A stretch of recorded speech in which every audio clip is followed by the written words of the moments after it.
Yes, good evening, everybody. Good evening for whoever it's evening. Good day, good morning.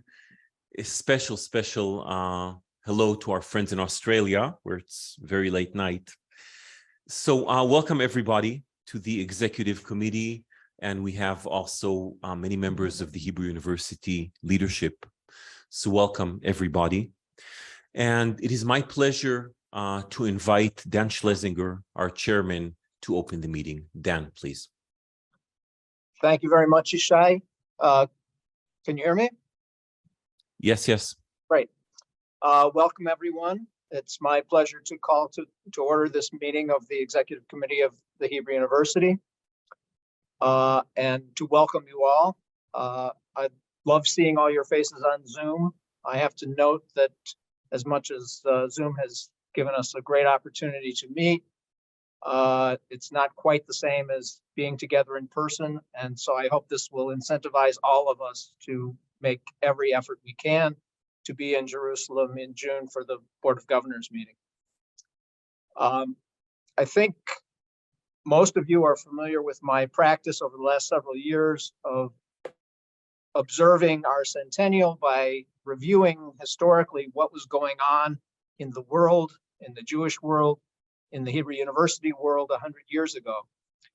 And so my inclination was to go back to 1923, 100 years ago, and see what was happening in Palestine. A couple of things have dissuaded me from that. One is that although there were things happening in Palestine in 1923, it was not a big year.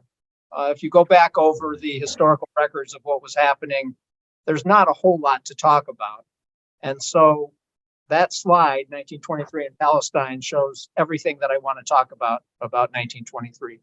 Instead, I want to take this opportunity to provide some historical context for what's happening in Israel right now in terms of the political situation, which has captured the attention of certainly all of the Israelis, but also all of us on the executive committee who are very concerned about the developments there. So let's go to the next slide and we can talk a bit about some historical context. I'd like to begin with the Declarations of Independence, first of the United States, which was proclaimed in 1776. There's a lot that was in the Declaration of Independence. It was the Declaration of Independence from Britain by the colonists, the 13 colonies. But the most recognizable part of the Declaration from 1776 is one that every American school child knows, but also something that's become an important part of the precepts, the foundations for many democratic states around the world. And that is the declaration that we hold these truths to be self-evident, that all men are created equal, that they are endowed by their creator with certain unalienable rights, that among these are life, liberty, and the pursuit of happiness.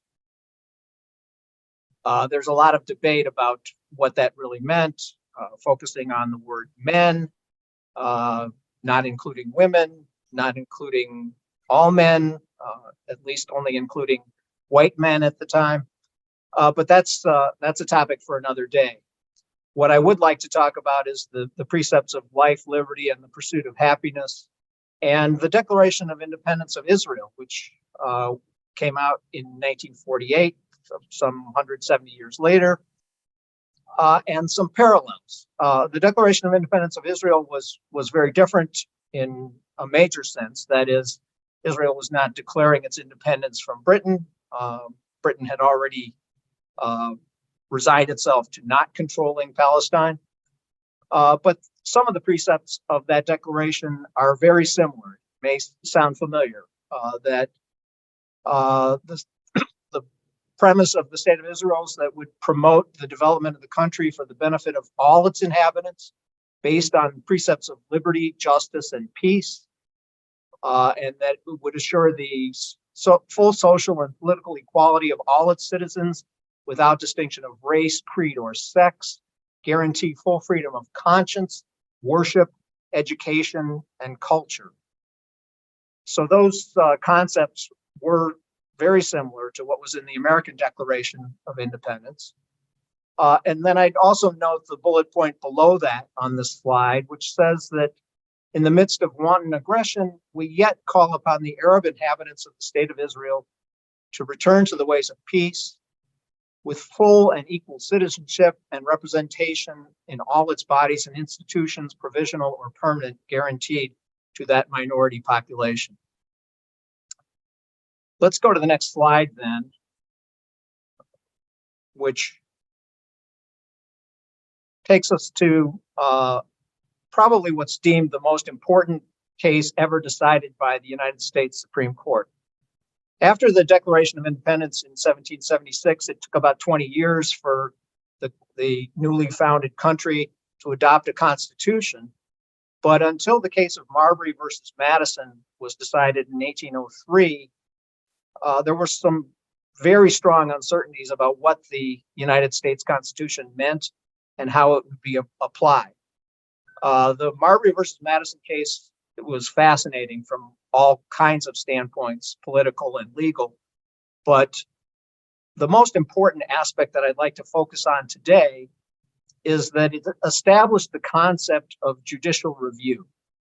That is the idea that the Supreme Court's job under the Constitution was to determine whether the acts of the other two branches of government, the legislature and the executive branch, passed muster under the Constitution, and where they did not, to prohibit those, to determine that those acts violated the Constitution and that they could not be done.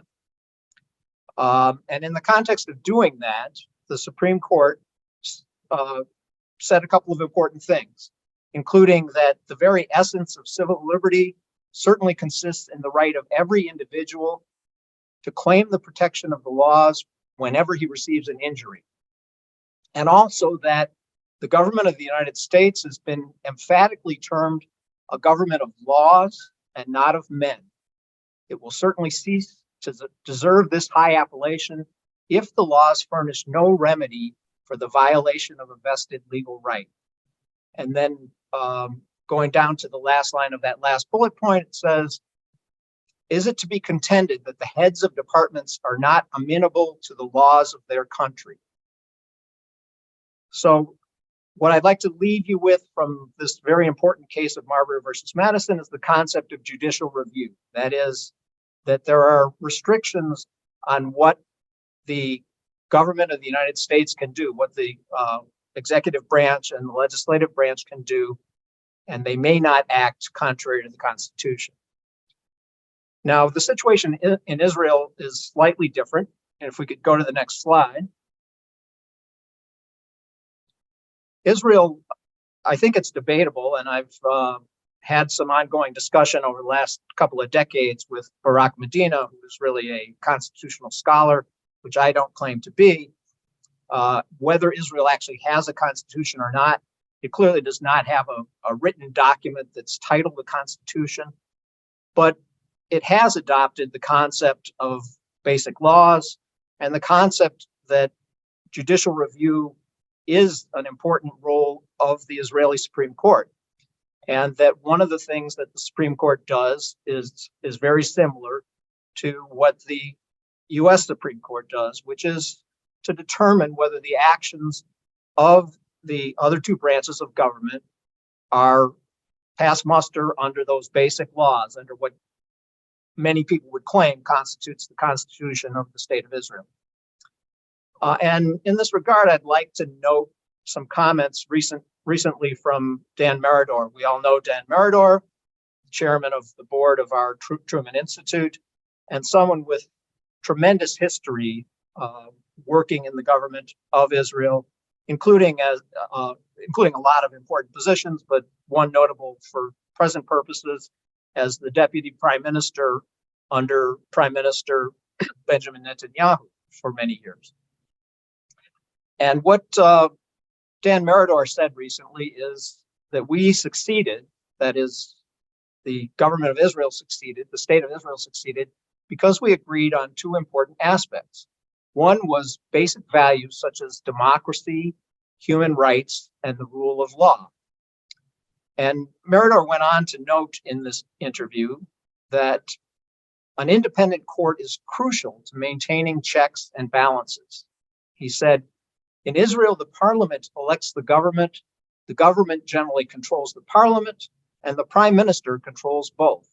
And therefore, the only truly independent branch is the judiciary. The role of these gatekeepers, the justices, the attorney general, and legal advisors, is to restrain the government from determining policy without any limits, which prevents corruption and the unchecked infringement of human rights.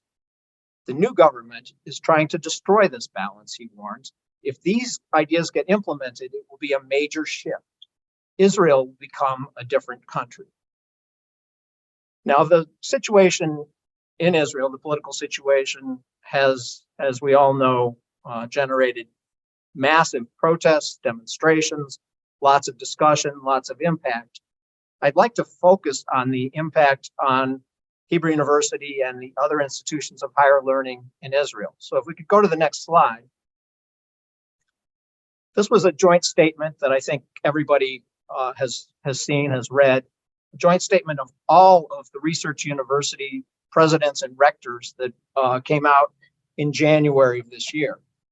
And it noted that we, the presidents and rectors of the research universities in Israel, expressed deep concern about the division and polarization in Israeli society. We call upon the government and the Knesset to preserve the basic values of the Declaration of Independence, and I think that's referring to the basic values that we just looked at a few minutes ago, and in particular to preserve the rights of minorities and the dignity of all persons. In terms of what I think we as an executive committee need to be concerned about and need to focus on, the presidents and rectors in their statement went on to say that the proposed reform of the legal system could result in fatal damage to Israeli academia. This may manifest itself in brain drain and in the fact that faculty members will hesitate to join our ranks, that students, research students, postdoctoral students, and international colleagues will not come to Israel, that our access to international research funds will be limited, that foreign industries will withdraw from cooperation with Israeli academia, and that we would be excluded from international research and the education community. This statement, as I say, came out in January of 2003. It was subscribed to by our president, Asher Cohn, and then supplemented about a month later, if we could go to the next slide, by a statement from our president, Asher Cohn, and our rector, Tamir Shefer, emphasizing again that we are in the midst of a civil crisis that many of us believe is unprecedented. An important task of any government is to respect the fundamental rules of the game of democracy, including respect for human rights and freedom of expression, and comprised of a system of internal balances between the authorities to protect minority rights and prevent governmental tyranny. In countries where human rights are not preserved, where there is governmental tyranny, those tend to be backward countries where the economy, the culture, and the higher education system are severely damaged. We guard Israel with great pride as a democratic and Jewish state, and all of a sudden, the Jewish democratic state is in a kind of danger which we have never experienced before. And then the last slide, the president and rector went on to say, if the proposed laws are passed, the government will be able to imprison people such as the former legal advisor or anyone who expresses positions that are not to its liking, because there will be no legal system that can listen. In our opinion, it goes without saying that in such a dangerous situation, it is impossible to remain silent. The Hebrew University is proud to be an important part of the state of Israel, and as such must act with all the available democratic means against a threat to the democratic Jewish nature of the state.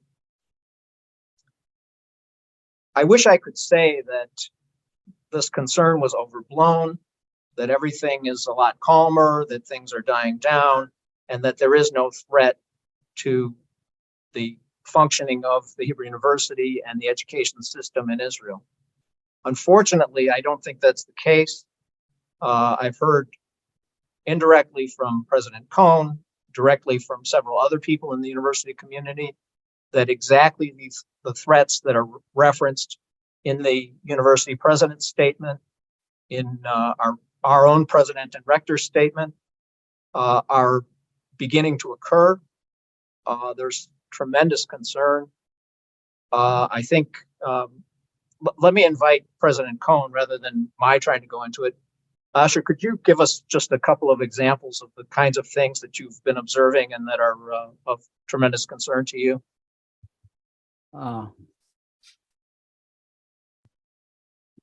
Is it open? Yes, I could. I thought I'll talk about it in my part of the talk a bit later. Okay, that's fine. No, we can wait for that. Let me just say that it's an important issue. It's something that we, I think, as an executive committee, need to be cognizant of. I don't know that there's a lot we can do. I've talked to a few of you about possibly at least passing a resolution endorsing the concerns that our president and rector have expressed and expressing our full backing for those. I think I'd like to come back to that later in the meeting and see what everybody's inclination is about whether we should be passing a resolution, whether there's anything else we as an executive committee should be doing. But there's a very crowded agenda for this meeting today, and I'd like to end my remarks, my introductory remarks here, and turn the meeting over to President Cohn. Thank you, Dan. Much appreciated. And we will pass it on to Professor Cohen, to our president.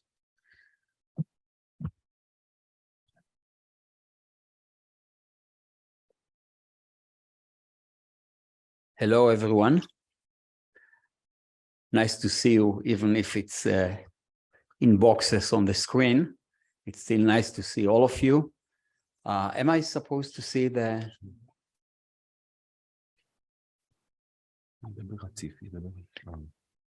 So let me first of all briefly say what's the plan of my part of this presentation. What I'm going to do is, after saying a few words about the general activities occurring right now at the Hebrew University, I'll really focus on two aspects. One, the interdisciplinary research centers that we have. Most of them are relatively new. And then I'll talk about the importance of research infrastructure. And then I'll spend a fair bit of time talking about strategic partnerships abroad of the Hebrew University. And then there will be several presentations by some of our best researchers. Between the strategic partnerships part and the presentation of our researchers, I'll talk about what Dan talked about, which is about the current state of affairs here in Israel and the concerns that we have about it. So that's generally the plan. And actually following my part, so before the presentation of the researchers, we'll let you have the possibility of asking questions about whatever it is that you want to ask. So that's generally the plan, and I'm going to carry on with it right now. Right now, the Hebrew University is operating actually in its normal kind of activities. We just started the semester this Sunday, the second semester of the year, this last Sunday. And despite the events in Israel, relatively simple speaking, we carry on our activities, teaching and research, and all is going reasonably well. What I want to talk about is about the vehicles that push us forward on top of the standard activities. So as you know, we have many different disciplines, many different departments that do, all of them do both teaching and research, and they do them very well. But in order to push our research forward, The way we do it is by establishing research centers, most often interdisciplinary research centers. So just to remind you, over the last few years,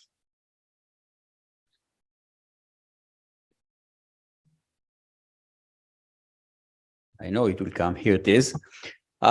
We established a number of research centers with the aim of pushing our research forward. And what you see here is some of them. So we established the sustainability, the Hebrew University Center for Sustainability. I don't even need to talk about the importance of sustainability in this era of climate change. I'll just say that one characteristic of the Sustainability Center is that it involves almost all disciplines at the university. And our center, as are most of our centers, is focused on several different dimensions. It has teaching. We teach our students about sustainability. It has research, obviously, but it also has another wing or another dimension, which is our involvement in the community. Part of the sustainability is the fact that it affects the community and that we need the community to act with us in order to improve the situation. So we have one more wing in that center on top of teaching and research, which is a wing that does all kinds of things in the community in order to promote sustainability. You heard a lot of times, many times, about our new Center for Computational Medicine. I'm not going to describe it at length. I'll just say that it also has several different dimensions: teaching, obviously, research, obviously, and in this particular case, the third wing is the clinical aspect of the center. We not only do teaching and research in order to use computational medicine to improve the situation, we also are working with clinicians, with our hospital partner, Hadassah, in order to already, right now, use the knowledge that we gain from computational medicine in order to help patients during clinical treatment. The third center that you see here is the Sustainable Food Systems Research Center. Food is, of course, important. The challenge of creating food, producing food, is getting more and more difficult because of the different conditions on our planet. And that requires all of us to think about new and innovative ways of producing food. We established this sustainable, the Center for Sustainable Food Systems. And I want to explain why we call it that way. In order to do that, in order to provide food, broadly speaking, in a world in which this task becomes more and more challenging. At the center of this, and that's quite obvious, we have our food tech activity.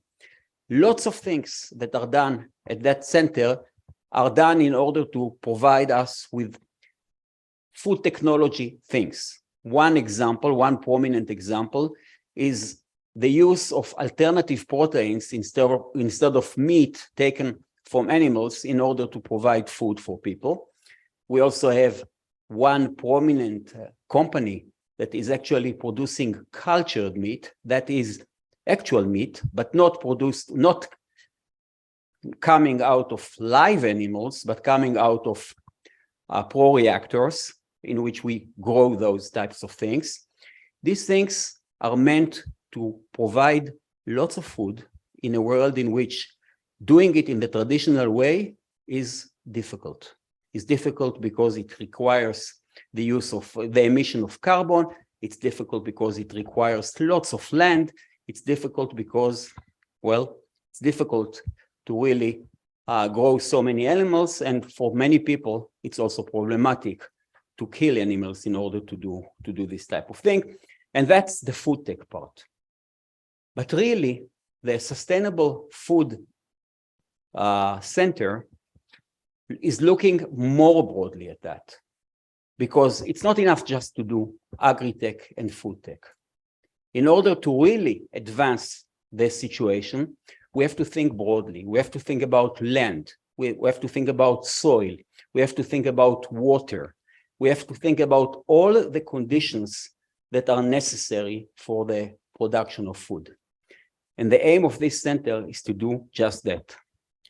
We are blessed to have perhaps one of the leading centers in the world in this particular domain.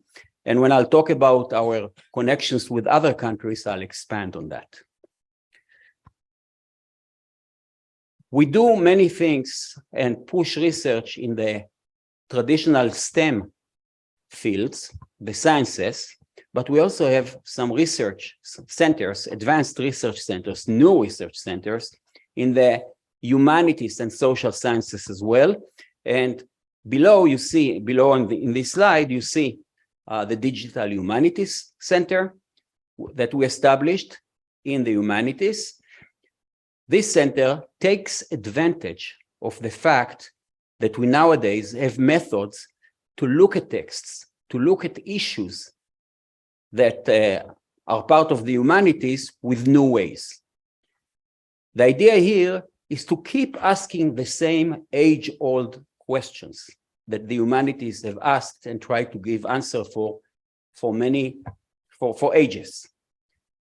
The difference is that in the past we used the traditional methods. So researchers read texts, try to understand texts, and try to produce answers thinking about those issues in a variety of traditional ways. But nowadays, with the digitalization of this world, we have new methods. And the methods are really done or used in order to answer to the same questions, but with the advantage that we have with the new methods. So one prominent example that will give you an idea of what it means is, think about the Nuremberg trials. Many, many thousands of testimonies that were given there. Many, many, many, many texts. When one asks what's common to all of those testimonies, it's very difficult to answer that question with the traditional methods. One has to read all of those texts and then try to generalize. But with digital methods, it's possible to actually zero in on common keywords, on common themes that are shared by all of those testimonies. And all of a sudden, you have a new way of answering the same question. What's common to all of those testimonies? And that's just a simple example. We actually have many other lines of research using digital methods in order to find new insights and possibly answering in a better way some of the old questions that we always asked. The last center that I present here is the Center of Urban Innovation, and that's another interesting thing. The world is becoming more and more a world of cities. It used to be the case that most people lived outside the cities. But in the recent decades, actually more than decades, but more so in recent decades, the world becomes more and more urbanized. Lots of people in cities, fewer and fewer people outside the cities. And the cities became entities. Entities that are really challenging to provide the kind of life that we want for people living in the cities. We have technologies that were developed over the last several decades that can help us in this. What this center is about is not about technologies for the cities, what is often called smart cities, but about the proper use of technologies, because one has to balance between different needs in a city. Take, for example, security. people want to be safe in cities, not to be robbed, that there will be no thefts in their houses, and so on and so forth. We can provide them an answer to that by providing cameras and watch what happens in the city, but that the very act of doing so poses a challenge for our privacy. So we need, in this particular case, to balance privacy and security.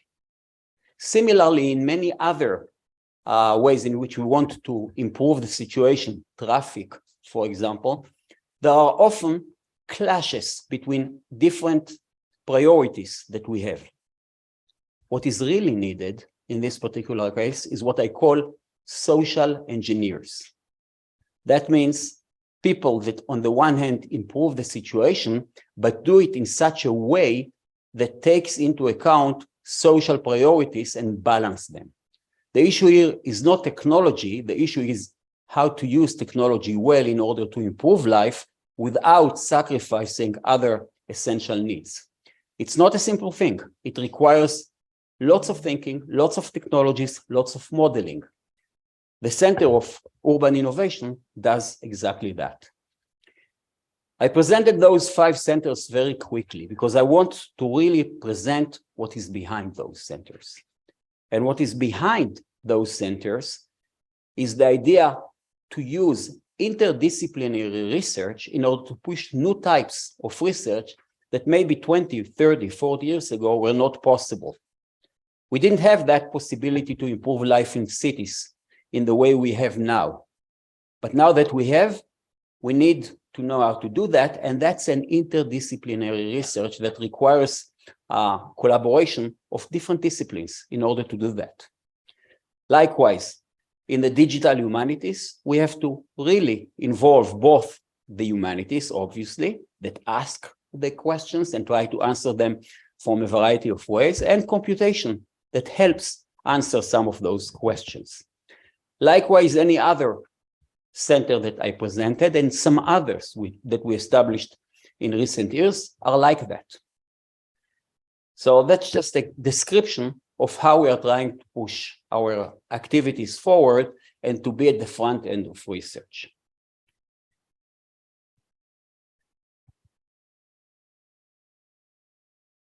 To do so, to improve our research in all of those centers that I presented to you, and to improve our research in all the other fields, brain research, nanotechnology, chemistry, physics, the social sciences, the humanities, we need what we call research infrastructure. Whenever people, when we recruit new people to the university, we provide them in the relevant disciplines with labs. In those labs, you have equipment relevant for that particular type of research, and our researchers can do their research. But that's not true in general. In order to really do research, we often need to use very heavy types of equipment that cannot be put in one lab. That has to be equipment that has to be shared by many researchers. For example, there are all kinds of microscopes that we cannot put in a simple single lab. Electronic microscopes, some other what is called structural microscopes. The same is true for all other disciplines. All the leading universities in the world use this, what is called core research facility, in order to provide researchers with very big types of research facilities that they can use on top of what they do in their own labs. The simplest example is analysis of big data. For the proper analysis of big data, for heavy computations, we need some form or another of a supercomputer. This cannot be put in one lab. It has to be put in a center that all of our researchers can use it. And later on, one of the researchers that you will hear will talk a little bit about that. So that's just a simple example of the kind of thing that we need. Each one of those things, the supercomputer is just one example, costs a lot of money. I believe the Hebrew University is ranked quite high in the world. Right now, I think, according to our most beloved ranking system, the Shanghai ranking system, which is an objective system, we are ranked number 77 in the world. In order to improve on this ranking, that means to be even a more leading research university than we are, we need a few things. Perhaps the chief thing, the primary thing that we need in order to do so is to improve dramatically our core research facility. And my hope is that in the next 2-3 years, we will improve the situation in this respect dramatically. If we do that, we'll be a much better university. All those research centers that I presented before will be better if we have a better core research facility.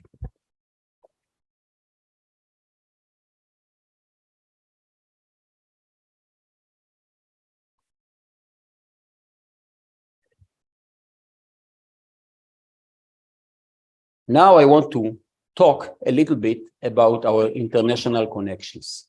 You heard me talk several times about that in the past. One of our major goals is to increase our international collaboration quite a bit, both in terms of our students, mobility, moving our students for some part of their study to spend time elsewhere, and hosting here students from other universities. But one more aspect of research, one more method of advancing our research and our capabilities is by collaborating with other universities elsewhere. What you see here is a list of some of the universities that we recently increased our connections with. We actually have, if I'll say it simply, we have a very impressive network of universities, leading research universities in which we collaborate. And you see them here, the University of Toronto in Canada, the University of Illinois in Chicago, in the Chicago area, University of Geneva, Freie Universität, University of Vienna, Shanghai, Jiao Tong University in China, and the universities in Singapore and the University of Melbourne, and you'll see in a few minutes, a few others. What I want to show you is some of the recent, or in more detail, some of the connections that we have. And by doing so, I want to also to show you how the kind of activities that we do here at the Hebrew University make us attractive to all of those universities and enable us to do those types of research collaborations. Because all of those universities that you see right now in front of you are all top research universities with, like us, limited resources.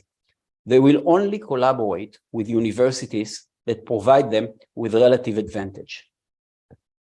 And I want to go through several of those partnerships in order to show you what we do in this particular thing. Singapore. Singapore was, I think, in 1965, a small village somewhere with fishermen. Everyone that visits Singapore today knows that the situation is quite different. It's a highly advanced island. It looks like kind of Manhattan in many ways, and it's thriving, it's flourishing. The reason for that is that Singapore simply became a highly planning type of country. They always plan ahead, they always invest, they always think what will do better for them, what is the best investment for them, and then in a very careful way advance their society. And they were very successful in doing so. They quickly realized some 10 or 20 years ago that an essential part of that is to advance their academic activity, advance their research, and establish leading research universities. And the way to do that, that's what they decided, is by attracting leading research universities from the world to come there and collaborate with them. What are the leading research universities that they collaborate with? You all heard about them. MIT is one, Cambridge, University of Cambridge is another, Berkeley is another, TUM, the Technical University of Munich, which I'll go back to in a second, is another one, and the Hebrew University. This is the company that we are at. And the reason that we are there is because Singapore thinks that we provide a relative advantage to them in bringing our research and our researchers there. For us, what we gain out of this is the ability to use the research facilities that they have there and their ability to invest heavy money in it in order to advance our research as well. So what happens there is the Singaporeans created what they call CREATE, which is the center where they collaborate with all the other universities. Each university that is involved there has its own company that is part of CREATE. Our company is called SHARE. And what we do via SHARE in CREATE is collaborate with them on a number of projects. I think right now, the amount of money that is invested, that Singapore invests in the collaboration with us is about anywhere between $30 to $40 million. It's a huge investment. So just to give you an example, one of our researchers, his name is Shlomo Magadassi, is collaborating on the topic of soft robotics. He has a lab there whose equipment is something that we can only dream of here at the Hebrew University. And he can use it. And he's very successful at using that. It's good for us because obviously he does great research using those facilities. It's good for Singapore because they have their own researchers involved in that project as well. It's good for all of us. I mentioned before the food center. We now are going to develop, along with Singapore, collaborative research projects in this field as well. And so I mentioned Shlomo Magadassi, and you see here, this is his collaborator. She's a great researcher as well. And you can see the production that they had during this collaboration. It's really amazing.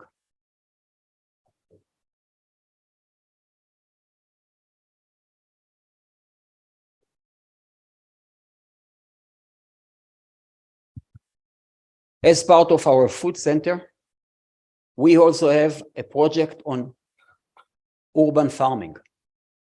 When you think about Singapore, by the way, you think about vertical farming. What Singapore is advancing in the cities is what they call vertical farming, which means within the cities, they have all kinds of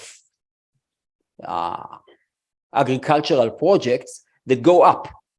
Not unlike what happens normally in fields, that they go horizontally, they do it in buildings along the floors of the building, which is an interesting idea of how to grow and develop agricultural products in the cities. There is one problem. These things are hugely energy consuming. What we provide here is an alternative. It's a greenhouse, a very sophisticated greenhouse with many different types of sensors that use AI in order to improve the product in greenhouses within the cities. It's a highly innovative project that is led by one of our professors, Matan Gavish. And again, for the Singaporeans, the advantage is that Matan Gavish is collaborating with someone from Singapore. We believe that this particular research project has the potential to change agriculture growth in cities. And that's done in Singapore. In the University of Toronto, Toronto is actually a hub of innovation, for those who don't know. But the University of Toronto is interested in the innovation of the Hebrew University. And again, as part of this spirit, we collaborate with them. This is a collaboration that was launched in 2020, and it has several different research projects in which we have researchers from the Hebrew University and from the University of Toronto. And you can see the list of the projects that we have in different types of fields with them. That's part of what we do. In addition to that, here it is, we have innovation and entrepreneurship collaboration with them as well that involves students. Students from the Hebrew University and students from the University of Toronto. Our students spend some time in the University of Toronto, and their students are going to spend some time in our university. And the reason for that is, I told you that Toronto is a hub of innovation, but the type of innovation that is done in Toronto is different from the type of innovation that is done at the Hebrew University. And just as we can gain from the type of innovation that they have in Toronto, they can gain from the type of innovation that we have at the Hebrew University. And together, we provide for the two institutions something that is better than what we can provide separately for each of us. We are going to expand our collaboration to Sweden as well. These are pictures from a recent visit of a delegation of the Hebrew University to Sweden. I think Sweden, as you know, is a highly advanced country with cutting-edge industrial companies, innovation, and a thriving economy. What was striking to us, to all of us that visited there, is how eager Sweden was to cooperate, to collaborate with the Hebrew University. What you see, for example, on the top right side is a picture from an event that took place in the home of the Israeli ambassador in Stockholm. And the education minister of Sweden came to visit. What you see here is from left to right, if you look at it, is the Israeli ambassador, a nice guy, a good friend of Yossi, by the way, the education minister, and me in the picture as part of that event. But what was even more striking is the huge interest that all parts of Sweden showed in collaboration with the Hebrew University. And again, the reason for that is that what we bring to the table, the type of innovation that our researchers produce, is of interest to them. For us, it's also interesting because they do things that we don't do. And again, they have research facilities, core research facilities that we can only dream of, because they have the financial means to do that, and our researchers will be able to use that as well.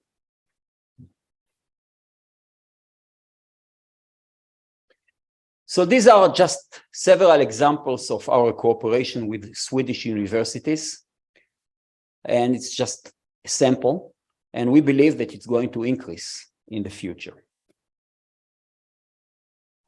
And these are the bilateral agreements that we have with the different institutions in Sweden. Many of them are highly top-rated universities. The three universities on the top, KTH, University of Stockholm, and Karolinska, are actually three different institutions in Stockholm Each one of them is focused on different disciplines. If you combine them together, they are like a single university. And if you did that, that university composed of the three institutions would be ranked in the top 10 in the world. A leading research university. And they are keenly interested in doing collaboration with us. And no one is interested in doing collaboration if they don't get something out of it. And again, it shows you the interest that that other universities, other institutions have with us.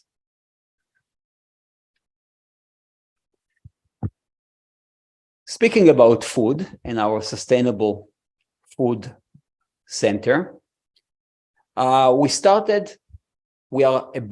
hope that we are about to start a very big collaboration in Germany. TUM, Technical University of Munich, is perhaps the top research university in Germany. Highly ranked and the top research university in Germany.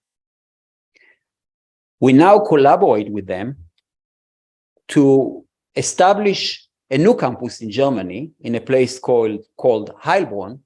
Right now, we started doing it in computer science and in brain sciences. And Oron Shagrir, who is not here right now, the Vice President for Internationalization, and I are going in April to TUM in order to also establish a food center together. And what is interesting here, and it's also true for Singapore that I mentioned before and for Sweden that I mentioned before, is that we also have the funding system for that. In this particular case, there is a very big foundation called the Dieter Schwartz Foundation that will fund it. But what I want to stress about everything else in moving from Singapore to Sweden to Toronto to Germany is that all of those collaborations exist because the Hebrew University happens to be very attractive to all of those top universities. And because of the attraction, we can also attract funding agencies that can fund our collaboration together. We are actually, and I'm saying it not lightly, a powerhouse that is a source of attraction for all of those leading universities. And our plan is to continue expand on that. But I want to go back from that to the part that I talked about, core research facility. In a way, we get some of our core research facility by collaborating with all those top universities that have these core research facilities already there. We need to have it at our university as well. We will still collaborate with all those top universities because they have advantages that we don't have. But if we do that, we will do a lot better in many other domains and many other research projects as well, which is why I want to emphasize the importance of core research facility. And we hopefully are going to establish a fund in order to start building that in a systematic way.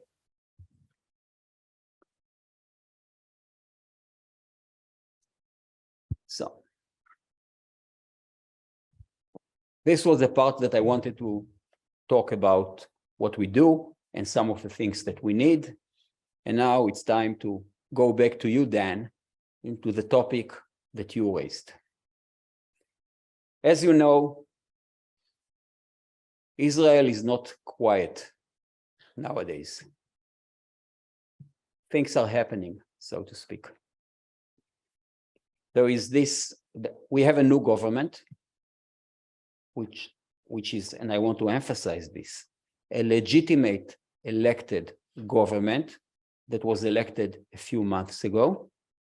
But now they are pushing for a new legislation, what is sometimes called legal revolution here in Israel, in order to change the rules of the game.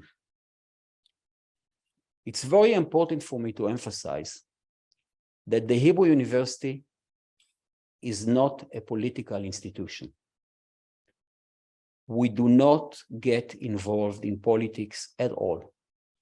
We have a community of over 1,000 researchers and many thousands of students and many thousands of administrative staff that has a range of opinions. We are not homogeneous. There are people that support one side of the spectrum. There are people that support another part of the spectrum, and most people are in the middle. And we, as a university, represent all of them. We do not get involved in politics. And we have a track record of many years in which we didn't get involved in politics. But we do have values.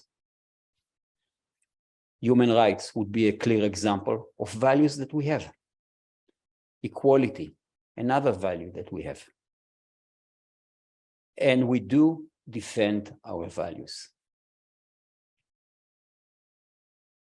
The problem in Israel right now is that the new legal package that right now is being pushed in the Knesset threatens the rules of the game of democracy. If those rules will pass, it will give almost unlimited power to one branch, the government, over the other branch, the legal system. And in Israel, the balance of power that is essential in democracies in order to protect, not just to let the majority rule, but also to protect the minorities, the balance is achieved by two major authorities, the executive and the Knesset on the one side, and the legal system on the other side. Giving almost unlimited power to one side would upset entirely this balance. What that means is that essentially our democratic system is in danger. I'm not saying that it's going to happen necessarily immediately. No one is saying that. But if this specific package of laws will pass, the danger exists. There could be a government that will come and will use it, not in the right way. And it will be able to do it if this specific package of laws will pass. As we know, when we look at the world, whenever you have a system like that, academic institutions are not thriving. They are often being hit by this type of government. So it's not only that this specific package of laws will affect the democracy in Israel, it will immediately affect us and our operations, and everything that I told you about the good things that we do will be badly affected by it. And it's not a prophecy. We can see it already happening even now, when it's not even clear that this package will pass. Two quick examples that Dan actually asked me to describe to you earlier. One is the story of the National Library. There is a National Library in Israel. It's a very important National Library. It has amazing collections for the Jewish culture, for the Israeli culture, and sometimes outside cultures as well. Amazing collections. The Hebrew University used to own the National Library until 2007, 2008. In a process that took 9 years and ended in 2008, the National Library was moved from the ownership of the Hebrew University to become an actual National Library. It took an international committee, a domestic high-level committee, and then endless deliberations in the Knesset, and then a law that was passed with the endorsement of both coalition and opposition, and then an agreement with the Hebrew University to move the National Library to become a national library. There was one condition that we added to all of those agreements, and it's a signed agreement. The condition was that the National Library will be autonomous, will not be controlled by the political system, even though it's national. That's a written agreement. We built even structures within the library to do so. And again, it wasn't simple. It took 9 years to do all of that. All of a sudden, out of nowhere, last week, there was a version of law that appeared in the Knesset. And that version gave immediately the majority power to the education minister. If that law passes, the education minister would be nominate 2/3 of the board of the National Library and will control everything, which means a direct political influence on the National Library. In opposition to the agreement, in opposition to the spirit of the agreement, in opposition to what we did before, and after, as far as we know, 1 week of thoughts about how to do that. Essentially, a hostile takeover. What are the ways in which we can defend the National Library? We can try to convince the government. Well, it's very hard to convince some of the people in this particular government. But of course, the other avenue is to go to court. There is a violation of an agreement. There is a new law that is against another law that was not built simply. It was built in a certain way, with a certain logic. So we can go to the Supreme Court, and we can even go to lower courts in order to defend the agreement. If that package of laws pass, our ability to do so will, in the best case, be a lot worse, and in the worst case, we will not be able even to do so at all. And it's happening right now. This is one example. In this particular case, by the way, the National Library no longer belongs to the Hebrew University. We are not defending it as part of our property. We defend it as a hugely important cultural institution that, in order to operate properly, must be autonomous. No political system should control the National Library. That's just one example. The other example, which is to me a sad example, is concerned with a conference that we planned to do this coming May. As you know, we are very proud of Daniel Kahneman, Professor Dani Kahneman. Together with Amos Tversky, he actually changed the face of economics, of the economical system, or of the economical research over the last 50 years. Perhaps these two people were the most influential people in the last 50 years in changing economics. And Kahneman, of course, received the Nobel Prize for what he and Tversky did. We wanted to do a conference here at the Hebrew University in his honor. And we invited all the major players in this field in the last 50 years or so, all the major players, they all agreed to come here. Many of them, most of them, are supporters of the Hebrew University in different ways, and all of them sympathize with Israel. Last week, they told me that if the legislation will pass, they will not hold the conference in Israel. And we are talking about people that are all of them supporters of Israel, have been supporters of Israel for many years, and have been involved with the Hebrew University for many years. And they said that they cannot come with good conscience if this is the situation in Israel. We still have a few more days, and I hope, if they gave me actually an ultimatum until the 20th of March, 7 days from now. If things don't change, this conference will not take place.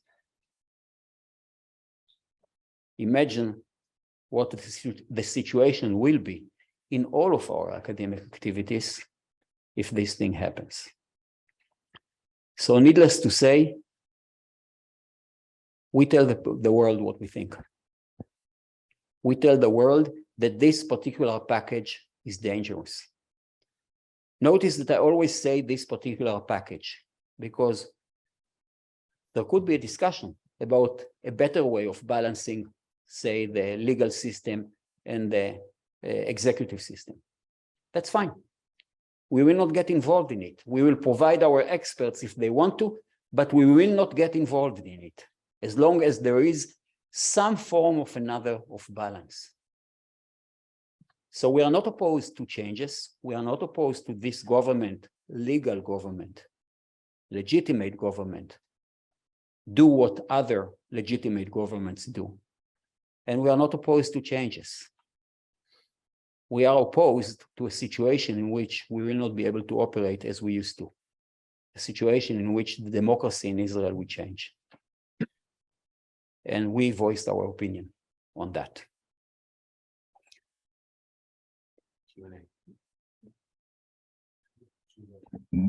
Yeah, now's the time for questions and answers. If people want to ask the president questions. Yes, Ike, I think you're the first. Ike Sorkin. You're muted, by the way. Yeah.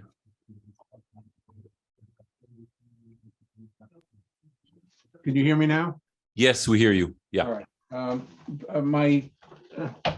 My thanks to Dan and to Asher, two wonderful presentations.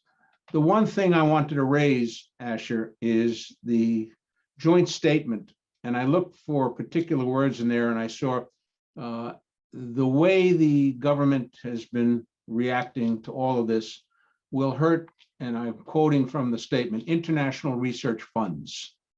That was in the statement put out by the universities. What bothers me tremendously is we have said amongst ourselves, we are apolitical. We do not take a position on the politics. That's all very well and good for us. But as a reader of letters to the editor at the Wall Street Journal, the New York Times, and other newspapers, I am very concerned about our donor base, which has gone the gamut of I'm a Jew, I'm proud to be a Jew, but I'm very upset with Israel. I support Israel, but I cannot support the government. And it goes on, and we're getting this from, I'm speaking only from the United States. I can't speak for the other friends organizations. And my own view is that there has to be a stronger statement put out, perhaps by the AFHU, the American Friends, to our donor base, to emphasize what you said. We are not political. We do not engage in making decisions on behalf of the government. We are a research institution that is extraordinary, and we value your support. Something like that. But I've been very disturbed over the last number of weeks about letters to the editor, opinion pieces being written. Tom Friedman, a friend of the university, has been very critical, and he's read universally across the United States. He has been tremendously opposed to what's happening there. Tom Friedman is one, but I'm more concerned about the donor base getting the message worldwide that we are apolitical. We do not engage in political disputes, but we need your support to continue the international research that we are famous for. Something along those lines. And I don't think that message, particularly to our donor base, has gotten out as strongly as it could. Thank you. Can I make a comment? Just a second, Clive. I want to make it clear. Sorry. We are not political. I said it and I'll say again, but we do oppose this specific package, and we voiced our opinion very clearly. We don't perceive it as a political involvement. we perceive it as a basic values involvement. And indeed, we are not the only one that are concerned. Your donors are concerned. The people that are supposed to participate in the conference for Danny Kahneman are concerned. And this would, we fear, lead to a serious damage to the academic activities in Israel and at the Hebrew University. I agree with the message, Asher, entirely. I think we need to get the message out to, I suppose the only way to put it, the donor base and the supporters of the university. May I answer? Yes, Yeah, Clive, Clive. please. So I just an update. We have 2 or 3 times, whenever there's any significant updates from the university, and this meeting would probably be considered a significant update, have sent summary messages out to our broader mailing list to, I would say, generally positive responses, either no response or positive responses. We've had occasional pushback telling us that we're wrong and this is terrible to even talk about it. So I think we'll continue to do that. We haven't done anything outside of our own internal email list and circles to make a public statement. It's probably not appropriate yet. But we are constantly updating our donor base, and it's our broad donor base, not just the people on this call and not just our closest supporters. It goes to our broad list. And, I think we'll continue to do that. And if time comes when the university says they want us to take a more public stance, I think we have to follow the university's lead on that.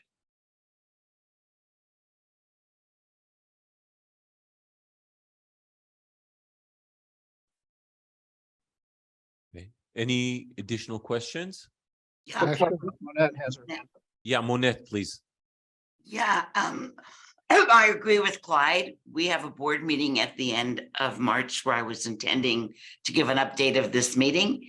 And we were going to look at also sending out a newsletter, which we always do, and really summarize, as Clyde just said, what's going on in the university now and what your opinion is. And I would agree with him that until there's something else that you need us to do, I wouldn't get further than that with our donor base and so on and so forth. So they have an update of what's going on. So I agree totally with the American Friends on this one. Maybe I can add the word, Asher. Go ahead, Ariel. I just think that putting your words in perspective for those that don't live here, hundreds of thousands of demonstrators are coming out of their home on a weekly basis in Israel, demonstrating against this reform, as it's called sometimes. And they come from all walks of life and all political preferences. They also are surveys, opinion polls that suggest that a clear majority of the population of Israel objects to those rapid changes. So I don't think we're out on a limb objecting to this new proposed value system that we never had in Israel.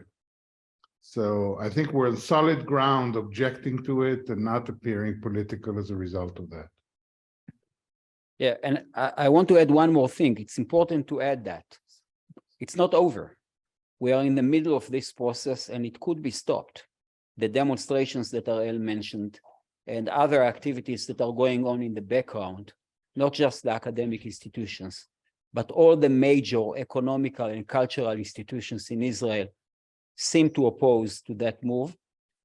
And so we don't know the end.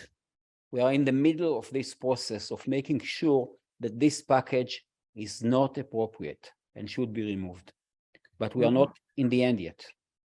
Asher, my point was, I understand I've read about the protests, and I've read about the institutions. My issue is not the thousands of people who've come out on the street, but to get the message across to those in the and I'm facing the United States as opposed to anywhere else, but it applies to other Friends organizations, to get the message out that while Hebrew University is opposed to this legislation, we don't want it to impact the research and the excellence that the university has been engaged in and will continue to engage in. That's the people. I'm not talking about the thousands on the street. Sure, That's sure, not our, Yeah. that's not the people we deal with. sure. Okay, so I think we will, Yishai- thank you for the, Yishai, let me just come back quickly Sure. to the point I raised earlier, which is I have heard suggestions from some of you on this call that we do something more formal as an executive committee, such as adopt a resolution endorsing the position taken by our president and rector. I note that Asher and Tamir did not ask permission to put out the statement that they did, and appropriately so. I think it's well within their authority and their responsibility to take the action that they took. And I'm sensitive to the points made on both sides. That number one, we need to be careful not to be political, not to be offending donor bases or our community. At the same time, Asher is a person who, in my experience, chooses his words carefully. And the statement that he and Tamir put out refer to the situation as a crisis. And when our president is calling a situation a crisis, that gets my attention. I'm not sure that we as an executive committee need to be doing anything. It's not certainly imposed on us by the governance documents of the university that we act in this situation. On the other hand, having reviewed them pretty carefully in preparation for this meeting, I think we would be well within our authority and our responsibility if we wanted to do something like adopt a resolution. I guess what I'm hearing, what I raised this with Asher previously, and what Asher said was he doesn't think it's necessary. He thinks we've made our statement. He's made the statement, he and Tamir, on behalf of the university. So I'm not necessarily urging it. I am just raising it as a possibility. And I think what I'm hearing is maybe we take a step back, see what happens over the next week or two. And if it does become more urgent that we deal with the situation, that we perhaps have an emergency meeting of this committee to see what action we might take. So I'll leave it at that unless Yeah, anybody but has. I think, Dan, I think the only reason to make a statement is if there's a genuine concern in this forum that this process is alienating our donor base. If that's true, then we may want to say it. If it's not true, or it seems aggressive to the majority here, then we don't have to do anything. But I think we as a body represent the access to our donor base that has been critical for the success of the institution. If we think that that donor base is going to turn their back on us because of this legislation, this is an opportunity to say it.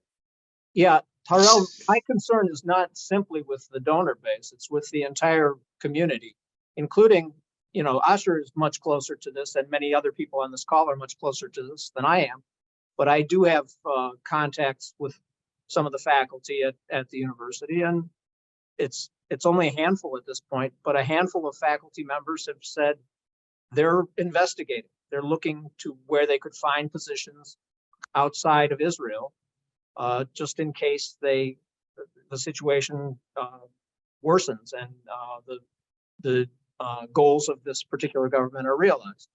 Again, I don't perceive that as necessarily at the point where we need to act, but the community that we need to reassure, or that we need to reassure that we're doing what we can, to me is broader than just the donors.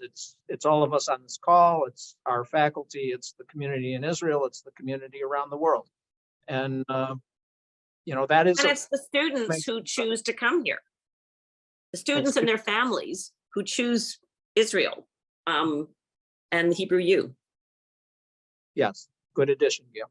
So again, I'm not, I think my role here has been to give some historic context and to report what I understand is the current situation, and to make sure that everybody on the call has a good understanding of what's happening. I think Asher is closer to this than any of us and knows what's going on.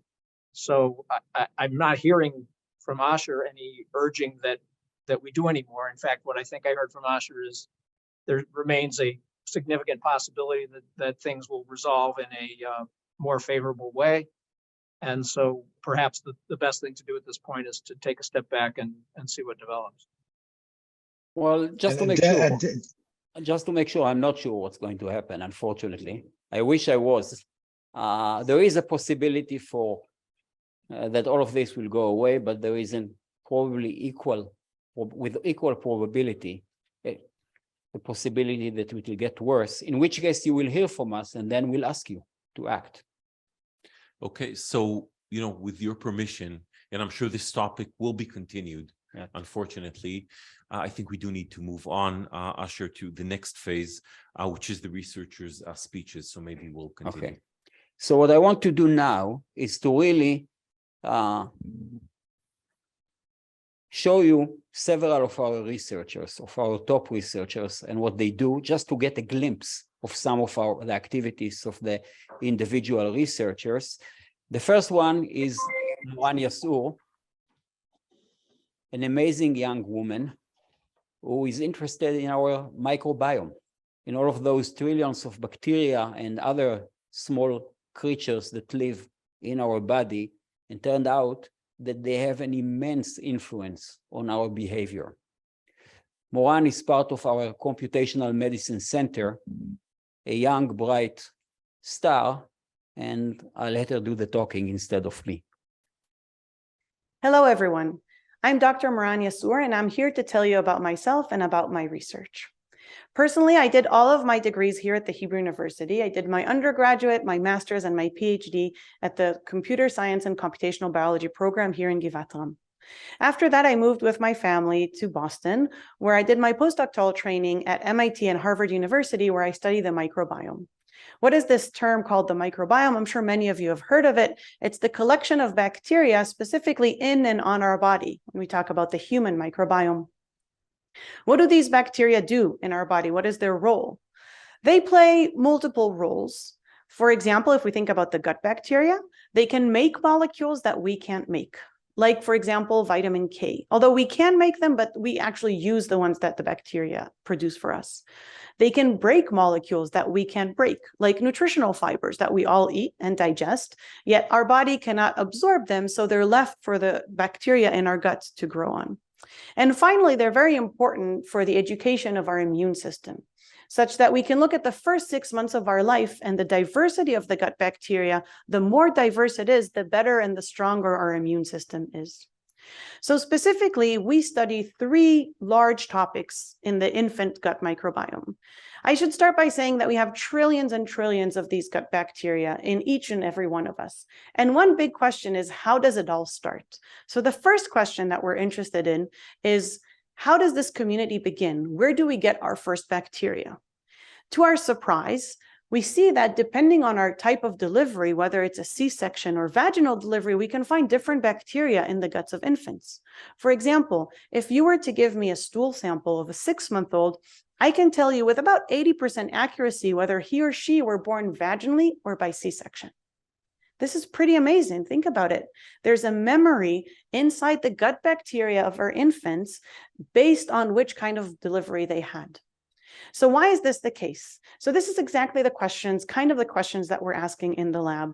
We try to understand, why is there a difference between delivery modes until 6 months and sometimes even longer?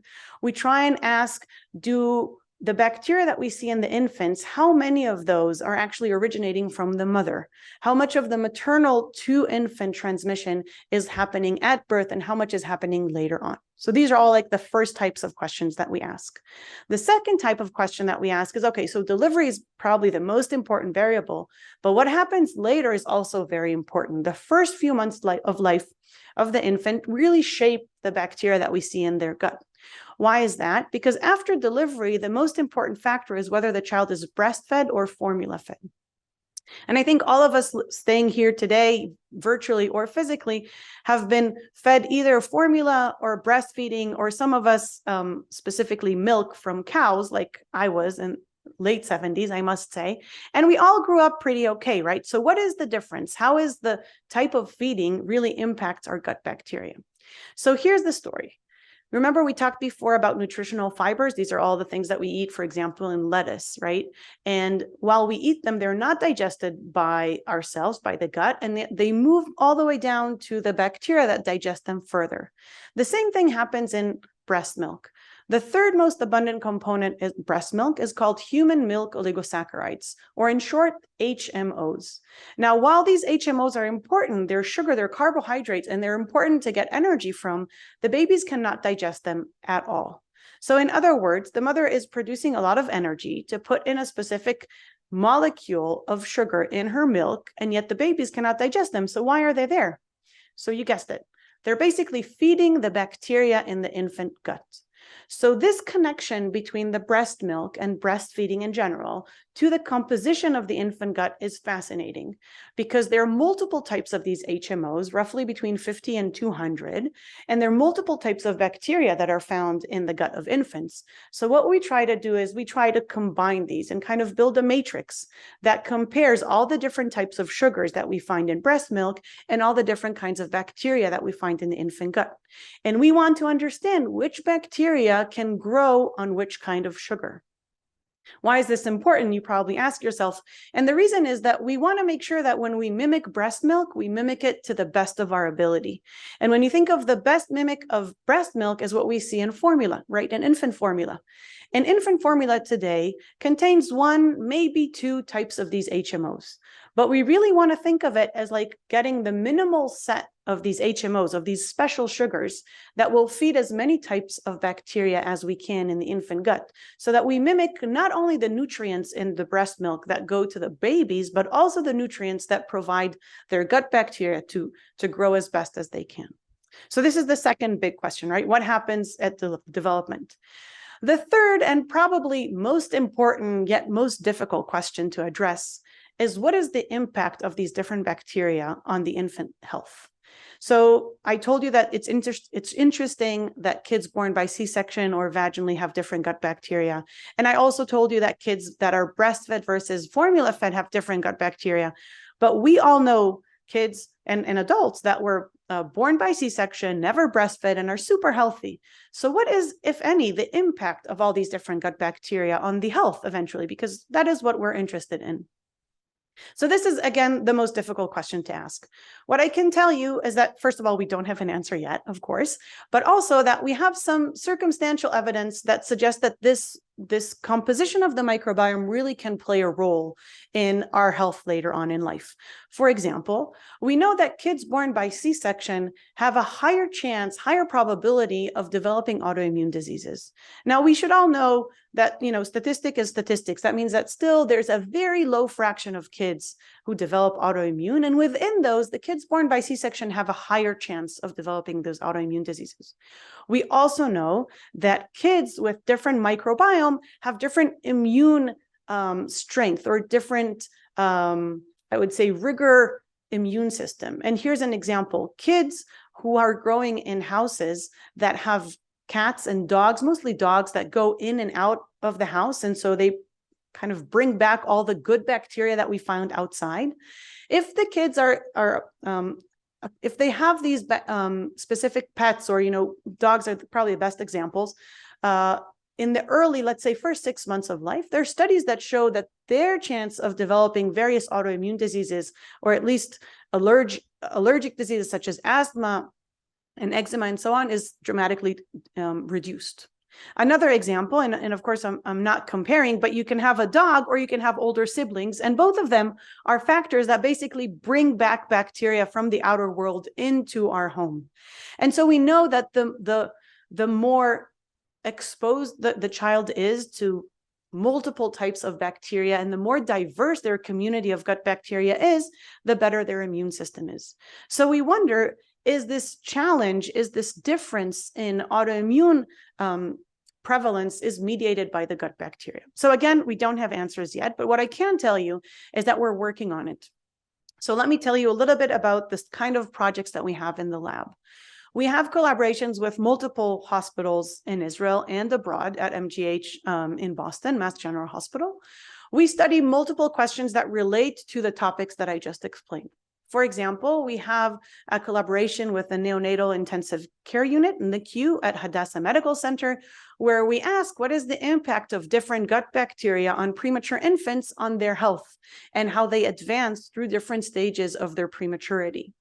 We also have another very large cohort of mothers and their newborns in Soroka Hospital in the south, where we specifically targeted families from the Bedouin communities, when we wanted to ask what's the impact of lifestyle, again, thinking about hygiene practices on the gut bacteria.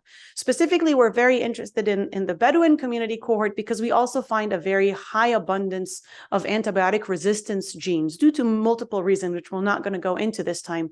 But this is another very important health issue and life important threat to health in general in these days. And we want to see what's the prevalence of all these antibiotic resistance genes. Finally, we also have a large cohort here with Shaare Zedek in Jerusalem, where we study kids or teenagers with inflammatory bowel diseases, or IBD, which I'm sure many of you know, which is Crohn's disease or colitis. And when we know that there's a difference between their gut bacteria and those of healthy individuals. And so we want to ask, what is the specific contribution of the gut microbiome to their disease? And we do this together, of course, in all these cases with clinicians and with other basic science researchers like myself. And we try and bridge this gap between the question that we want to ask of what's the impact of specifically the gut bacteria on the infant health or pediatric health in general. Now, all of these projects that I've touched upon today, and we have many more that I'll be happy to talk more upon if you're interested, then the common theme is that we have a biological question that we're interested in, or a medical question that we're interested in. We then establish a large cohort where we collect lots of samples, mostly stool samples from infants. And from those stool samples, we extract DNA, we sequence this, and we basically generate what we call biological big data. Once we get to that point, then it all goes back to computer science. And so the way that we approach these data is by data science and analysis and algorithms that we develop in order to analyze these large data sets. And what I try to emphasize here is that what really enables this type of collaboration and this type of research is the fact that we come from both worlds. So I have joint affiliation at the School of Computer Science and at the Faculty of Medicine. I have a lab at the Faculty of Medicine where I have students that are doing either wet lab work, so they isolate bacteria and they check how well they grow on all these different special sugars that we talked. And we also have students that are strictly computational, coming from machine learning background and computer science. And now we want to bridge this gap. We want to have everyone being able to talk other people's language. And so I think this is what computational medicine is to me, is to ask questions that are super relevant and super important for medicine today, and to know that we have a vast amount of algorithms and approaches that have already been developed, or those that we will develop if we need to, in order to address this question. I am anxiously waiting for the computational medicine building and center to grow. And I'm, of course, playing a role in establishing it and trying to collect all the specific researchers that are going to be key members of this center. I look at the Broad Institute, where I did my postdoctoral training, as a model where you don't have to choose if you're a computational or if you're a biologist. You basically know that you're on this spectrum, and different people can be on different ranges. I think one of the most important part is to get to have all these people meet.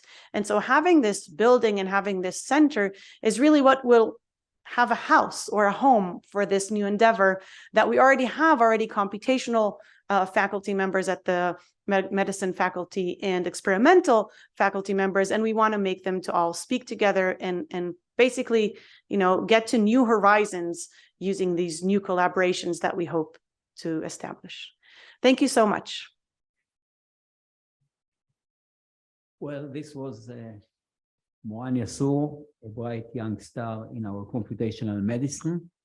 And now we're speaking about big data and the analysis of big data. We have a presentation by Professor Daphna Shachaf, who is the head, one of the two heads, I guess, of the center that we established in order to help facilitate our researchers in using big data in different ways. Hi, everybody. I'm Daphna Shahaf from Computer Science, and today I'm going to tell about CIDR, the Hebrews Data Science Center. So I believe that collectively we've passed the stage where I need to tell you how data is awesome, data is amazing, data can transform our life, or data is the new oil and all that, right? We all know this by now. So let me tell you straight, let me just straight to tell you about the center. So we're called CIDR. This stands for the Center for Interdisciplinary Data Science Research. We started back in 2018. This was Asher's initiative that coincided with the Council for Higher Education that had their own initiative. I'm co-directing it together with Yuval Benyamini from Statistics. And we also have our chief data scientist, and 130 affiliated faculty. So the main vision of CIDR is to foster increased data science activities throughout the entire Hebrew University, all campuses, all departments. And the big challenge, if you come to think about it, is, and if you allow me to put this bluntly, there's plenty of people that have data. Really, everybody has data today, and very few people who know how to handle data. So you know this saying about if you torture data long enough, it's going to confess to everything. So that's kind of our situation. And it's even worse if you think about the incentives, because the incentives really don't align. Because many of those people that have data, their problems can be solved with applying existing straightforward methods, which means that people from statistics or computer science have very little incentive to help them. Because in general, we don't really care about applying methods, we care about inventing new methods, about coming up with new techniques. So we took this grand vision and we broke it into 3 big missions. The first is to support core data science research, aiming to support the people who develop technique, people who develop new tools, people from stats and computer science. The second is to enable researchers to perform data analysis on their own data without having this bottleneck of, I need somebody from statistics to come and help me. And the third is to foster collaborations within the Hebrew, with industry, with the public sector. You know, the government is just outside Givat Ram, and so on. Okay, so for the rest of this talk, I'm just going to give you some overview of some of the activities that CIDR is holding. Our first activity, and still one of the biggest, is the data science support pipeline. So like I said, we hired a data scientist called Or and a team of grad students. And we have a website where people can request a collaboration with us or really request data science help. And again, if you know this saying about how you teach a man to fish and all, that's kind of the spirit. Because I don't want to solve the problem for them. I want to give them the tools they need, to teach them the tools they need to solve their own problem. Okay, so we're kind of not a service provider, we're a research partner.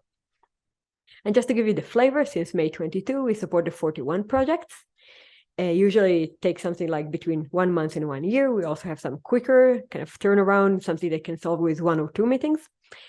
And the nice thing about this, many of those projects are what I told you, okay? So you need to apply straightforward existing methods. But every now and then, those collaborations surface new core data science challenges, new things that we don't know how to solve yet. And in this case, I can find people from stats and computer science that will be happy to collaborate and kind of try to solve this new challenge. And we also have flagship projects. Those are interdisciplinary projects, groups of 5 to 7 professors, funding guarantees for 4 years.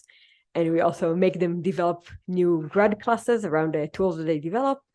I'm not going to go through this list. We have core data science projects. We have data-driven projects like DNA or Holocaust narratives. And we have a huge education initiative that I'll talk about later. Okay, one thing I'm really excited about, we have lots of activity around the dissemination of data.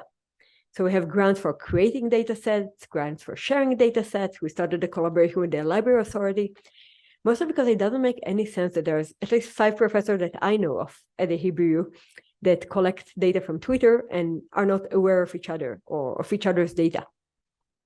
We also just hired a senior research engineer. That's a position I first stumbled upon at Stanford, and I was like, everybody has to have one of those. Okay, so in short, the idea is that research code is ugly and messy and clunky because the student just finished it an hour before the deadline. What Haimasri knows how to do, and she does really well, is take this ugly code and turn it into industry standard code, something you can open source and have a much bigger impact of your own research. Our focus this year is community, after COVID kind of killed it for us for the last couple of years. We hired a company specializing in building offline communities. We hired a social media expert. We have a physical space that's the most awesome place on campus. Everybody's invited to come and check us out. We hold seminars, we hold research meetings. We just had an event for students that got a grant for us. No, it's a really fun place. Okay, like I said, our third goal is collaborations. So we have the collaboration that are naturally identified through the support pipeline. We also have grants for encouraging collaborations, supporting something like 7 new projects per year. And coming up soon, we have a platform where people can describe potential projects and have students or researchers kind of try to match with them, because there's lots of students who are looking for projects on real data. You know, we have a cognition project, we have engineering projects, we have lots of students just looking for fun stuff to do. Okay, education. So the first thing we did was just support new data science classes, but we also discovered there's plenty of existing classes that just students could not take for university bureaucracy reasons. So we came to those classes, we offered them a deal. So we fund 1 extra TA, and you open the class up to students that could not previously be registered, people from other departments. So we managed to double some of those existing classes.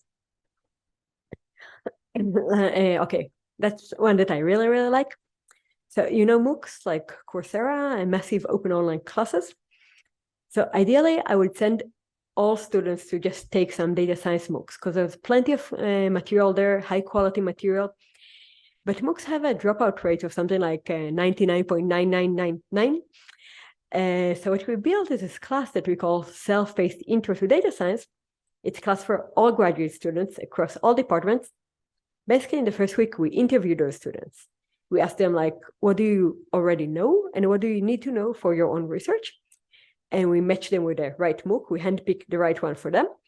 And from that point, the class just becomes a support system. We have TAs, we pair them up with other students taking the same class. They have to submit weekly reports. We basically make sure that they don't drop out. We already helped something like 200 students. Some of them finished more than 1 MOOC. And my favorite is this quote from a student. So I asked him how he was doing, and he said, you know, I really didn't have time this week, but I knew I have to come here and show you some progress. So I sat down yesterday and finished 2 more modules. Like, yes, that's the spirit of this class. Okay, I mentioned we have a big education initiative. It's called Data Science for All. It's based on the Berkeley model, if you know it, Data 8, Data 100. It means we develop 2 intro classes that are available to almost all students. The prerequisite is basically having a pulse. They teach you the foundation of data science. And after that, we have connector classes that kind of for individual disciplines, for biology, for geography, and so on. We also have 1 class preparing students to participate in the data science Olympics, like there's a math Olympics and a physics Olympics. There's also a data science Olympics, and the Hebrew will hopefully have a team soon. And okay, last but not least, something, again, I'm pretty excited about. This is Yuli, our amazing student, and she started this initiative of data science for social good. Now, I don't know if you've seen this. There are similar initiatives all around. I think the first one I heard of was in Chicago. There's one in Stanford. But as far as I know, this is the first time this was held in Israel. So the idea is that you take nonprofit organizations and government organizations that have lots of interesting data that can have a positive impact on society, but they just don't have the resources to do anything with this data. And we come up with groups of grad students and professors. And this is an intensive summer internship where they break into teams, and each team takes one of those projects and just works on it. And at the end, they go back to this organization, they deploy the thing. Anyway, we had this over summer. We had a pilot with 3 projects. I think it was a big success. They're actually using this back in the organizations. This year we're doubling. We're also trying to kind of copy this model to other universities. Okay, so what's next for CIDR? Depends on the day you ask me in the sense of megalomania. We imagine dedicated and shared faculty members and postdocs, special programs and fellowships, seminars and events. We're going to have the first retreat in a couple of months. And of course, collaborations with other academic centers.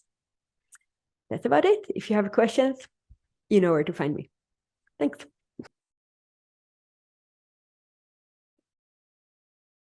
So you heard Daphna and you heard about the center that really helps foster the use of big data across the university for both researchers and students. And now we are moving to an entirely different topic. Now we are looking into the past using futuristic methods. And the first of two talks that you will hear is by Yossi Zeidner from the Institute of Archaeology, who has an amazing cave that he found, and he will tell you, I guess, about this cave and what it means. Yossi, please. Hello, my name is Yossi Zeidner, and I am from the Institute of Archaeology here in the Hebrew University of Jerusalem. I'm working on human cultural and social evolution from about 1 million years ago to the time when modern humans, Homo sapiens, became the only species living on our planet.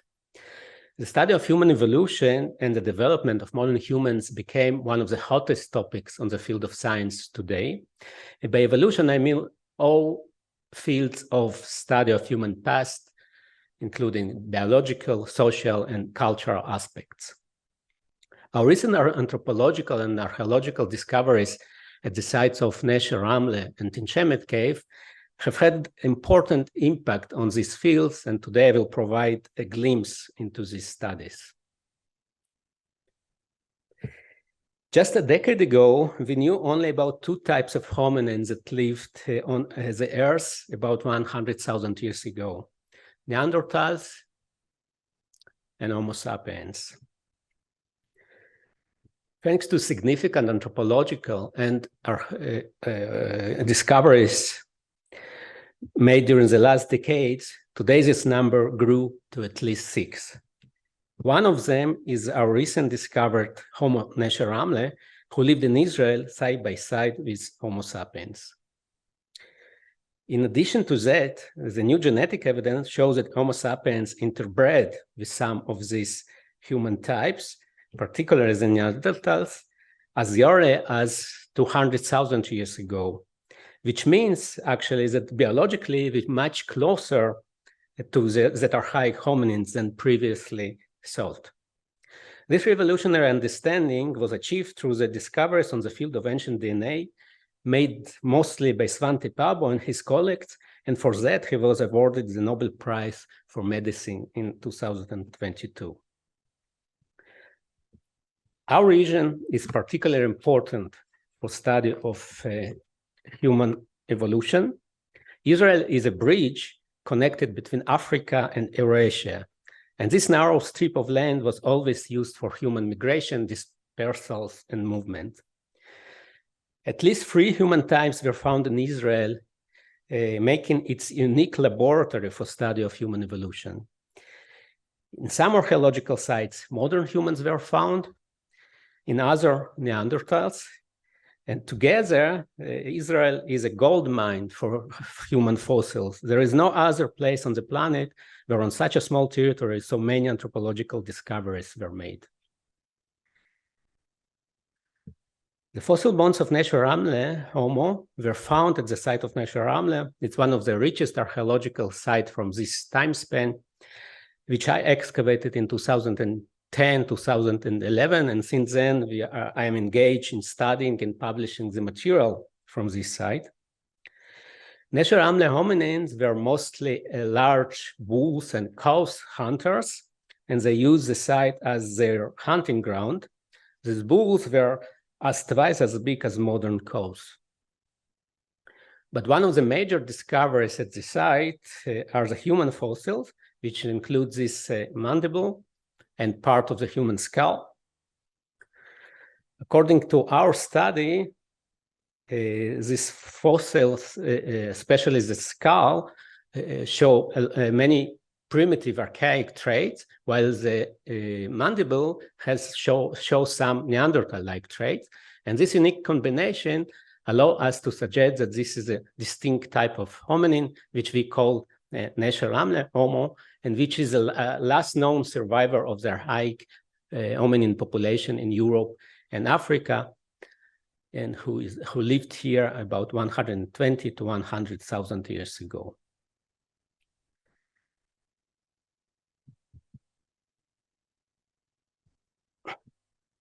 This slide presents the most important finds of human fossils on the time scale from about 300,000 years ago to 1,000 years ago. And in addition to Nesher Ramle, there are several other fossils that show archaic features, as these teeth from Kesem Cave or this partial scar from Zutia.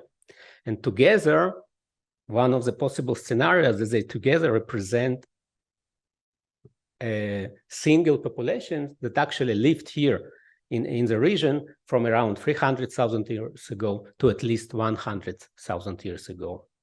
The modern humans arrived into the region about 180,000 years ago, and the earliest findings coming from Mislia Cave. And actually what our discoveries at Nesher Ramle does, it clearly shows that there is a time overlap between archaic and modern humans in the Levant, suggesting that they likely to live side by side for a long period of time. Okay, so then the question rises, did they actually interact? What were the connection between them? So we studied the material culture of Nesher Ramle, and we compared it to the modern humans' material culture from other caves in the region. And what we discovered, that the both produces similar sets of stone tools using exactly the same technological procedure, which suggests that they interact and transmitted knowledge and shared some technology.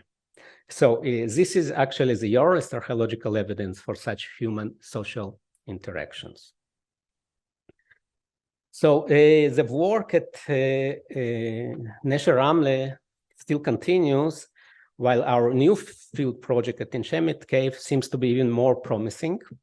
Tinchemet Cave is located in central Israel. You can see here Road 6. It was never excavated. It was found in the 1940s by Moshe Stekeles, a researcher from the Hebrew University, but the excavation actually began in 2015. My goal there was actually to compare this site with Nesher Ramle, but the finds were above all our expectation. So this is a very specific site. It's actually a small cave, but with very large and interesting assemblages of human remains. So actually, this is the largest and best preserved human fossil assemblage excavated in 21st century and one of the largest ever.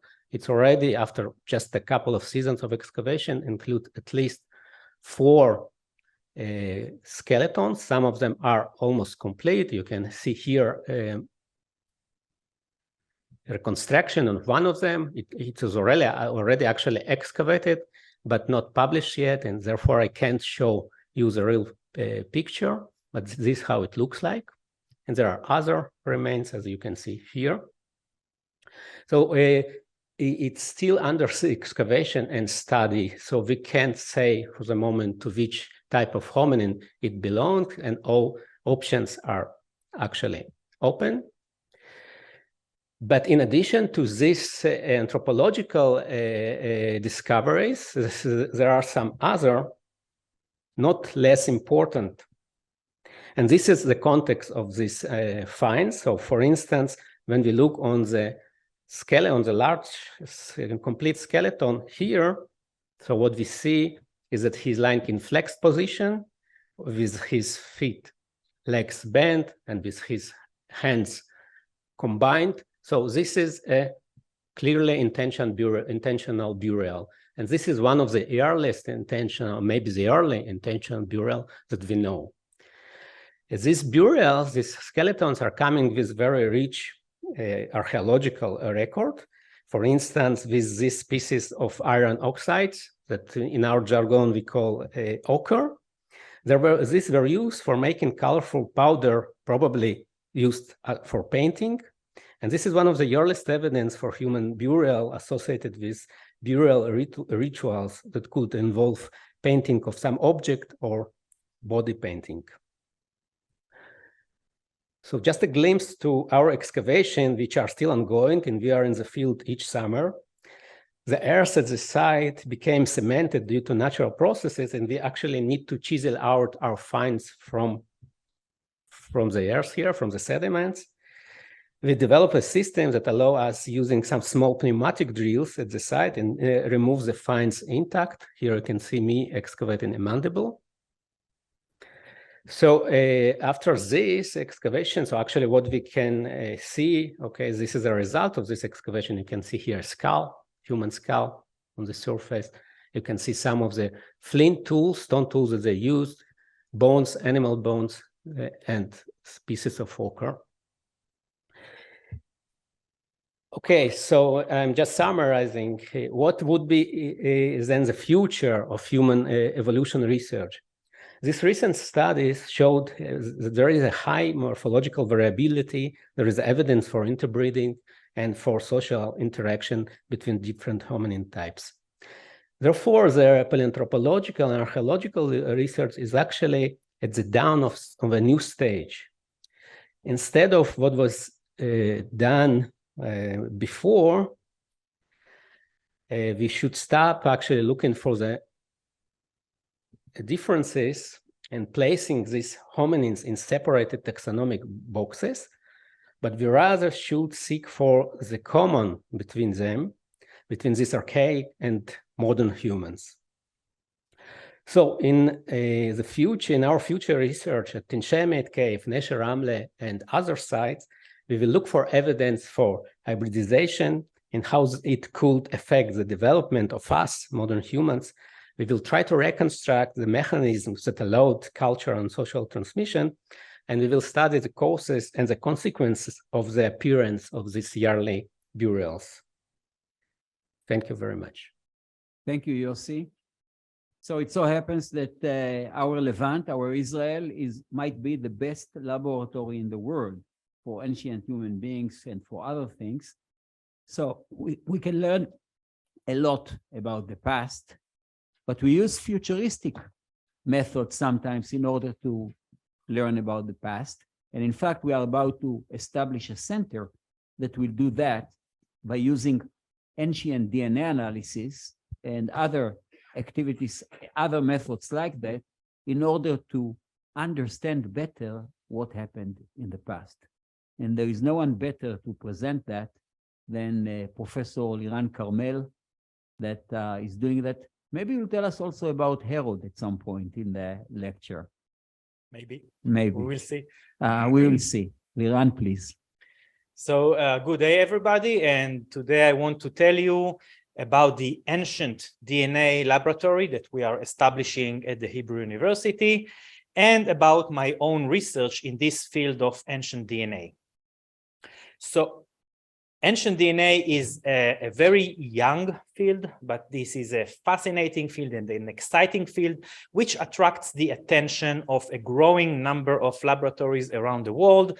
And as Yossi mentioned, it gained an even further boost in popularity with the recent 2022 Nobel Prize in Physiology and Medicine going to Svante Pääbo for his discoveries in this field of ancient DNA and for his development of many of the lab methods that are currently used to study ancient DNA.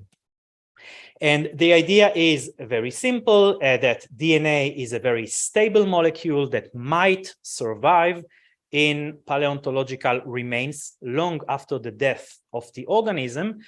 And therefore, the idea was to try and get this DNA out of these remains, usually bones and teeth, but sometimes, as you see here in this slide, we have some specimens with exquisite preservation, like this mammoth that died nearly 40,000 years ago, and it survived with the skin and fur and internal organs intact, and you can get DNA from many places. So you have to overcome many difficulties of contamination and bacteria that are coming and so on and so forth, but this has been done, and today we have the ability to get ancient DNA quite efficiently from many ancient samples. And this field is really opening up new possibilities that you didn't think about before. Some of them look like science fiction. For example, there are many groups today in the world that are working on different kinds of de-extinction projects with the idea of bringing back to life species that already went extinct, like the woolly mammoth that you see here. So there is a group working on these technologies on how to do it on woolly mammoth. There is a group working on the dodo, famous dodo from Mauritius, on the passenger pigeon from the USA, and on many, many other species. Usually these are iconic species that went extinct because of human activities. So there are all these groups and all these activities. But my main focus is not on woolly mammoth, although I do have projects on them as well, but mainly I study in my lab human evolution, and I try to understand human evolution, but also human history using ancient DNA. And it is, if you think about ancient DNA research in the world, you can divide it roughly into two domains. One domain is a historical domain where you take samples that are just a few thousand years old, and these are just anatomically modern humans like me and you, and you use their genetics in order to study demographic events that shaped present-day populations in different places of the world.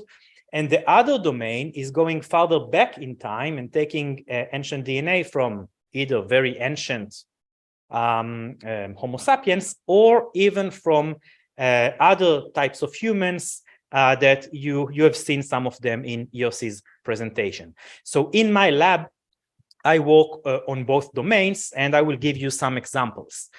So I work with many archaeologists in Israel and also outside of Israel, and we are trying to figure out what happened in the genetic sense in many different key periods during the history of our region.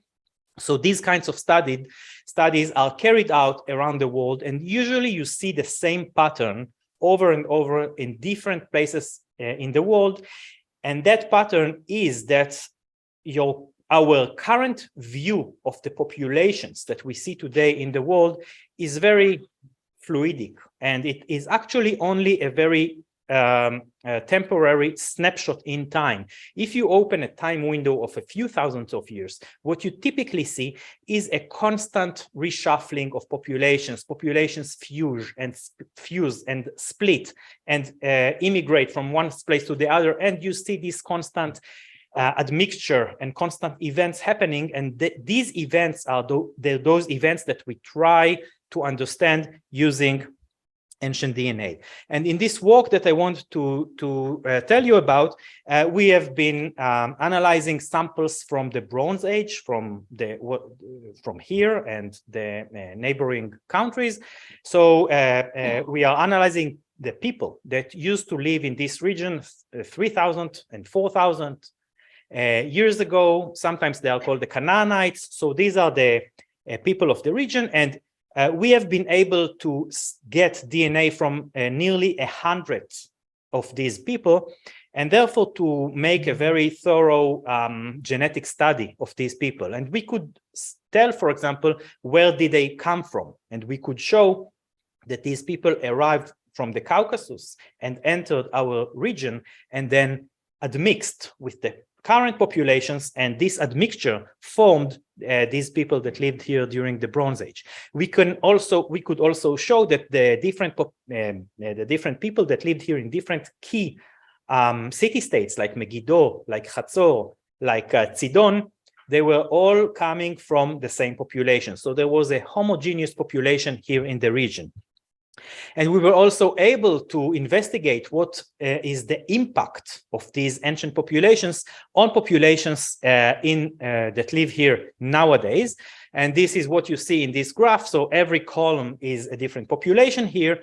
And you can see a rough composition of the genome of each population, with orange depicting the fraction of the genome coming from the regions in Europe, the green, the fractions of the genome coming from regions in Africa, and the blue, fractions of the genome coming from the Near East. And you see that most populations that live here now in this region bear quite strong ancestry from these ancient populations that lived here back then.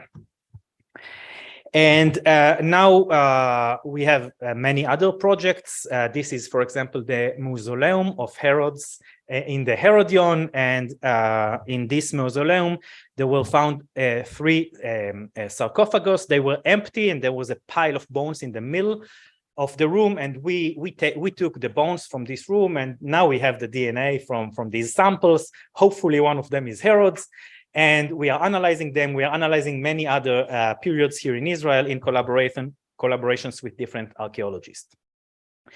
But we also work on the other domain and go back in time. And in one of the works that we did, what I wanted to say is that what we are mostly well known for is the development of methods not to only look at the ancient DNA and study the genetics, but we developed methods to also study the epigenetics, meaning basically we can say how genes worked in these ancient populations before, in these ancient individuals before they died. And this turned out to be very powerful, a very powerful approach, and we were able to use it to do many kinds of works. In this work that you see here, we were able to reconstruct the anatomy of a kind of a human that is called Denisovan, whose anatomy is virtually unknown, because all the physical remains that you have from these kinds of humans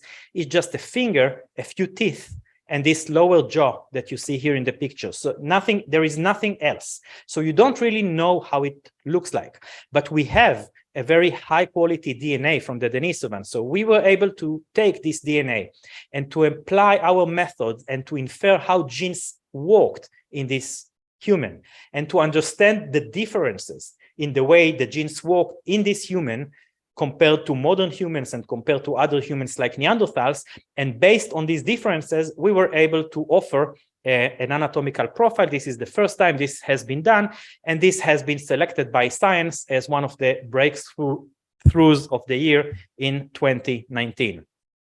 In another example, we are looking for the differences in the way the genes worked between not only the Denisovans and us, but between all kinds of humans. And this led us to some discoveries. For example, we were able to identify genes that changed only in modern humans. So they work differently in us than they work in Neanderthals and Denisovans and other archaic humans. So these genes shape modern humans. This is what you can think of these genes as the genes that determine what makes us human. And we found that these genes tend to affect our larynx and our face. And in fact, we were able to identify a network of 5 genes that they explain changes in the way these genes work, explain all the known differences in face morphology and in the larynx between modern humans and other kinds of humans. For example, we have a very high forehead, we have very gentle brow ridges, we have chin, we have retracted face. All these features, all these changes that happened in modern humans are explained by this network of 5 genes. And now we are in the process of establishing an ancient DNA lab at the Hebrew University. And this lab would take bones or other materials and take powder out of these bones and extract DNA from this powder. This DNA will be sequenced, and then it will be analyzed for the genetics or epigenetics of these ancient individuals. And we will be able to continue studying history and evolution. And in the Hebrew University, right now, there are thousands of bone samples just waiting to be sequenced, and that we will study new things from them. And the big vision is that this ancient DNA lab would allow for very multidisciplinary studies involving many, many departments of the Hebrew University, including archaeology, geology, chemistry, medicine, genetics, statistics, geography, and history. And thank you for listening.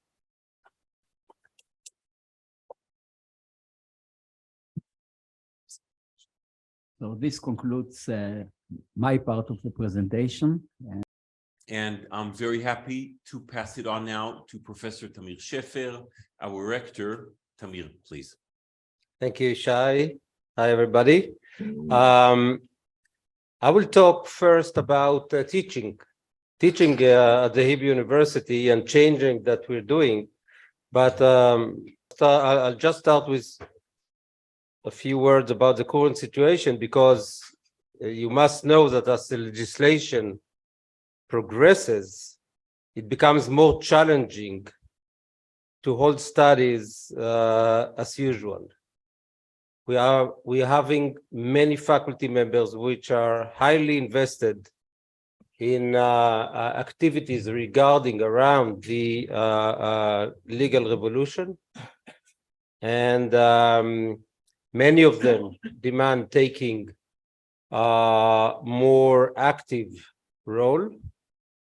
And this is something that we will see how it will progress in the next few weeks. But again, it's becoming more and more challenging, and it's taking a big part of my days.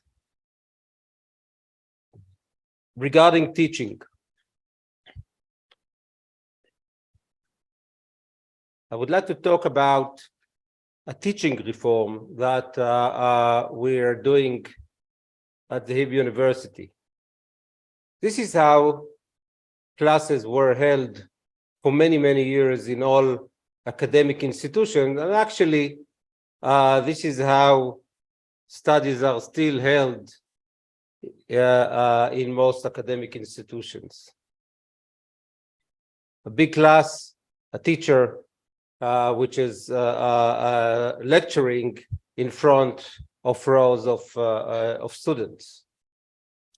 But then came February 2020 with COVID, and with no time, we were very successful in moving to online teaching via Zoom. And we held at least a year and a half of our studies doing it almost 100% online via Zoom, and results were relatively good. Students were quite happy, grades were okay, satisfaction of the students from the university was okay. So when COVID has diminished a little bit, and we came back, and we could come back to classes, to school, or to the campuses, we tried to several methods of teaching. We didn't want to abandon what we learned from COVID, from online teaching, from this huge quantum leap that we took during COVID. And we tried several methods of teaching. One of them was a hybrid class in which students that prefer to stay at home could stay at home using Zoom, and students who wanted to come to class came to class, and the teacher tried to interact with both students in class and at home. And this has failed. It didn't work because of technical reasons and because of other reasons. It simply, we decided very quickly that this is not a good way, at least now, to hold classes. But yet we didn't want to go back to the old system. We didn't want to go back to that. We wanted to try to move forward to a combination of the previous picture to this one. And that's what made us start to think about a new pedagogical criteria for teaching. And this includes, and that was developed, by the way, by our teaching improvement division. And we thought about 5 pedagogical criteria. Formative assessment. What is formative assessment? Is assessing the success of students during the semester, not waiting until the end of the semester to assess their achievements. Another one is collaborative learning.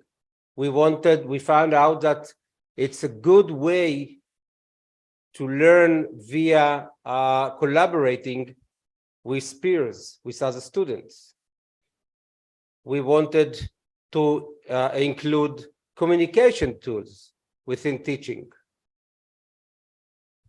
to use asynchronous resources like video, and to use self-assessment as well, where students assess the achievements of their peers.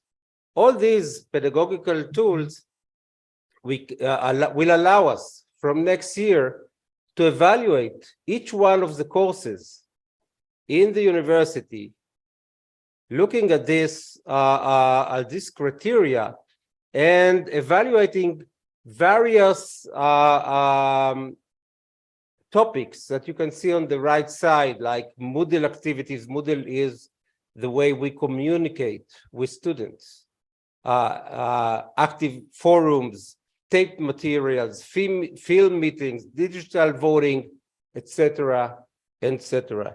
And we did that via introducing, this is a pedagogical index that we will attach to each course.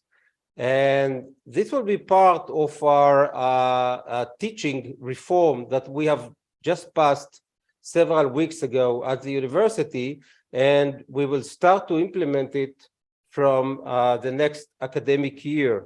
And it includes this teaching reform. Reducing study groups. We want to have smaller classes, which means that even when we have a big class, we will break it down as much as possible to smaller working groups. Independent learning, in which we will ask our students in these classes to study also independently, not only when they sit in class in front of the teacher, but doing actual serious independent work.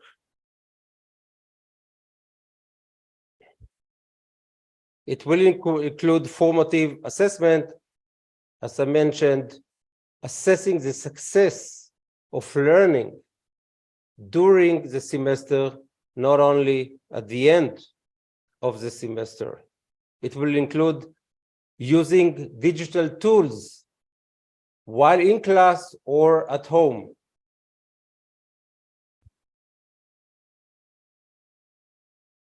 All this will be part of the teaching reform that we ask our faculties, different faculties, to start to introduce from next year, especially in the big first year and second year mandatory courses.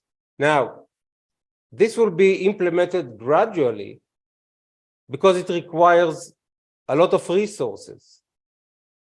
When you have to break down a big class to smaller groups, you have to put more resources into teachers. You have to have more teachers or teaching assistants.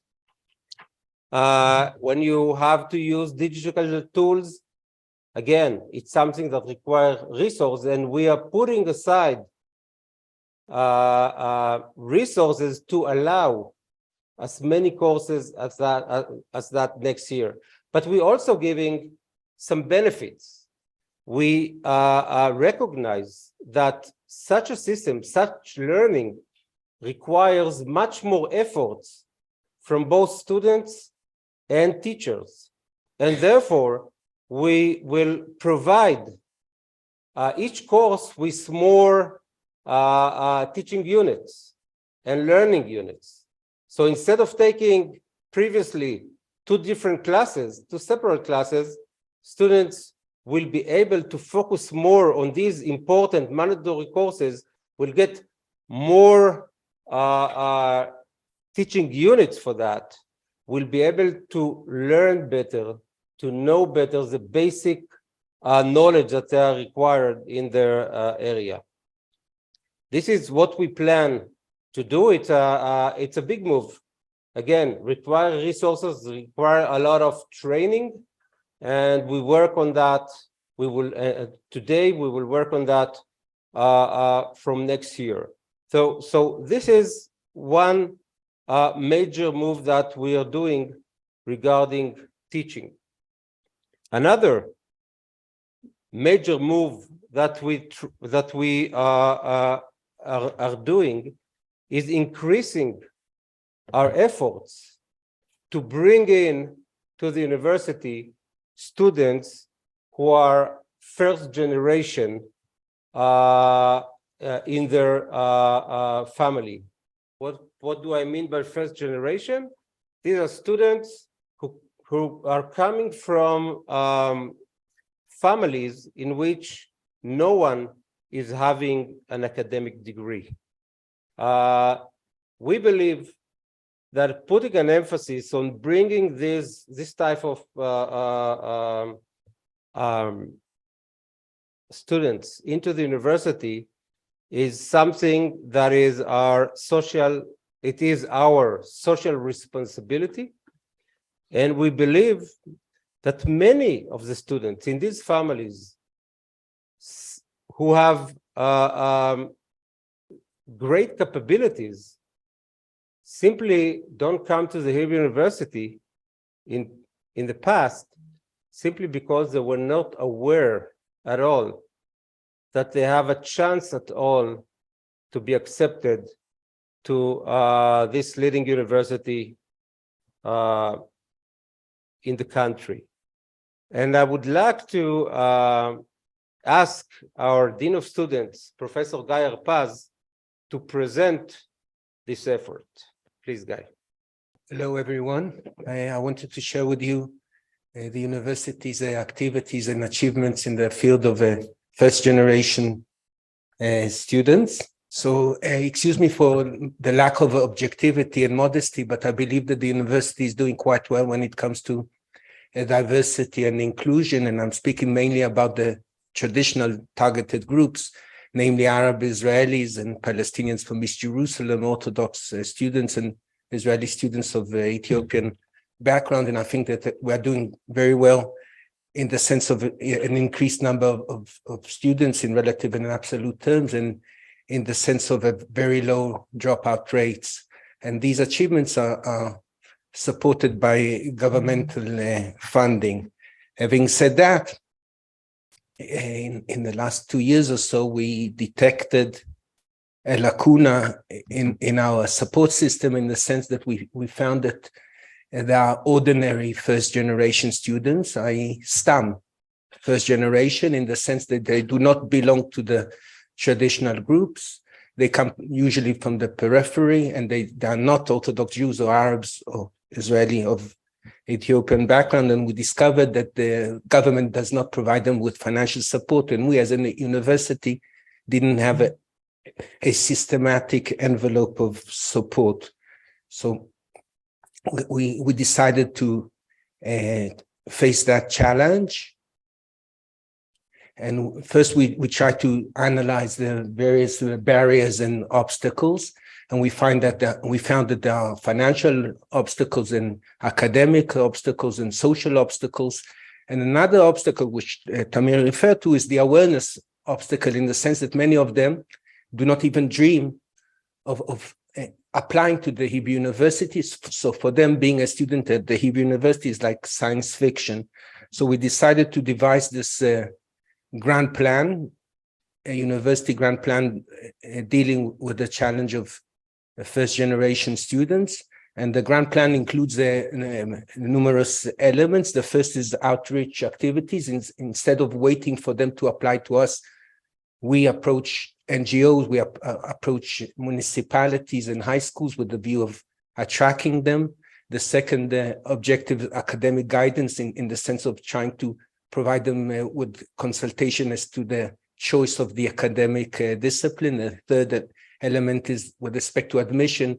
We designated a particular person at the Agaf Minhal Talmidim who would assist students in overcoming the bureaucratic obstacles. Another important element is the alternative admission tracks for excellent students who did not achieve a high mark at the psychometric test. Another element, very important element, is the financial assistance. We provide approximately 700 significant scholarships for first-generation students. And the sixth element, which I believe is a very important one, is tailor-made programs for first-generation students. So in the past, we had ISEF and Rothschild and El Bashaya and Achotenu, and those were programs that catered for students who, most of them were first-generation, but it was not defined as such. And in the last 2 years, we initiated 3 different tailor-made programs specifically directed at first-generation students, and the flagship is a program financed by Yad HaNadiv, which is directed at excellent students from the most selective academic disciplines, and I would return soon to the interface between diversity and excellence. Other elements include supporting enrichment activities for first-generation students, including, for example, exchange students. We support activities vis-a-vis the Career Center. We try to persuade them to proceed to advanced degrees. We have a tailor-made person who provides us with measurement and assessment in order to check the impact of our work and to see whether we do well. And the last element is to lead the country and to exert pressure on the government to provide more and more support for first-generation students. Another element is related to our work is the group of affirmative action students. I'm speaking about students who are very close to meeting the admission threshold, very, very close, but for some certain reasons, they are non-privileged or non-advantaged. And in that respect, we believe that they have the great academic potential, but they didn't formally meet the threshold of admission. And the university decided that at least 5% of each and every cohort would include the students who were admitted through this path of affirmative action. We call it Reuim Lekidum. And that the 5% is only a minimum, and I'm very happy to share with you the information that in this year we managed to reach the percentage of 8%. Obviously, not all students who belong to this group are first generation, but there's a great overlap.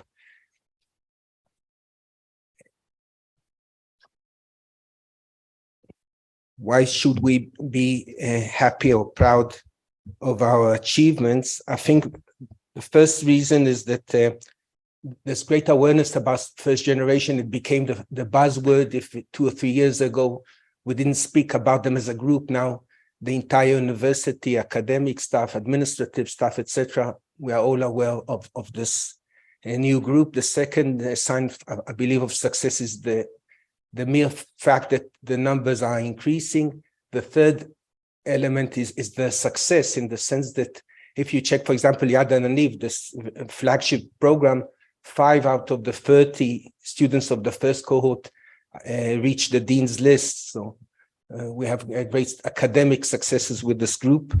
Another sign for success is the fact that philanthropy is queuing in providing us with scholarships for this particular group. So I'm speaking about Yad HaNadiv and Schusterman and Banin and UJA and other groups, and all of them see us as a pilot for national initiatives related to first generation. And I think another sign for success is the fact that we lead the country, or we lead the academic and Israeli institutions in those initiatives regarding first generation. So I believe that if you would pick up the phone this evening and call the heads of Schusterman or Mushal or ISEF or Rothschild or Laofek and others, and you would ask them, which is your, what's the word, BFF, best friend forever, they would tell you, I believe all or almost all of them would tell you, all would tell that the Hebrew University is the best partner. If I can conclude on a personal note, I believe that when I would complete my position or term as a dean of students, and I would look back and ask myself what is the project that you are most proud of. I believe that this is the project. The university is involved with so many impressive programs dealing or assisting students, but I think that this is a pioneer initiative, and we are very, very proud of it. Now, Tamar Gidron of the once told me that you should speak as little as possible and allow your students to speak as much as possible because they are much more impressive than you.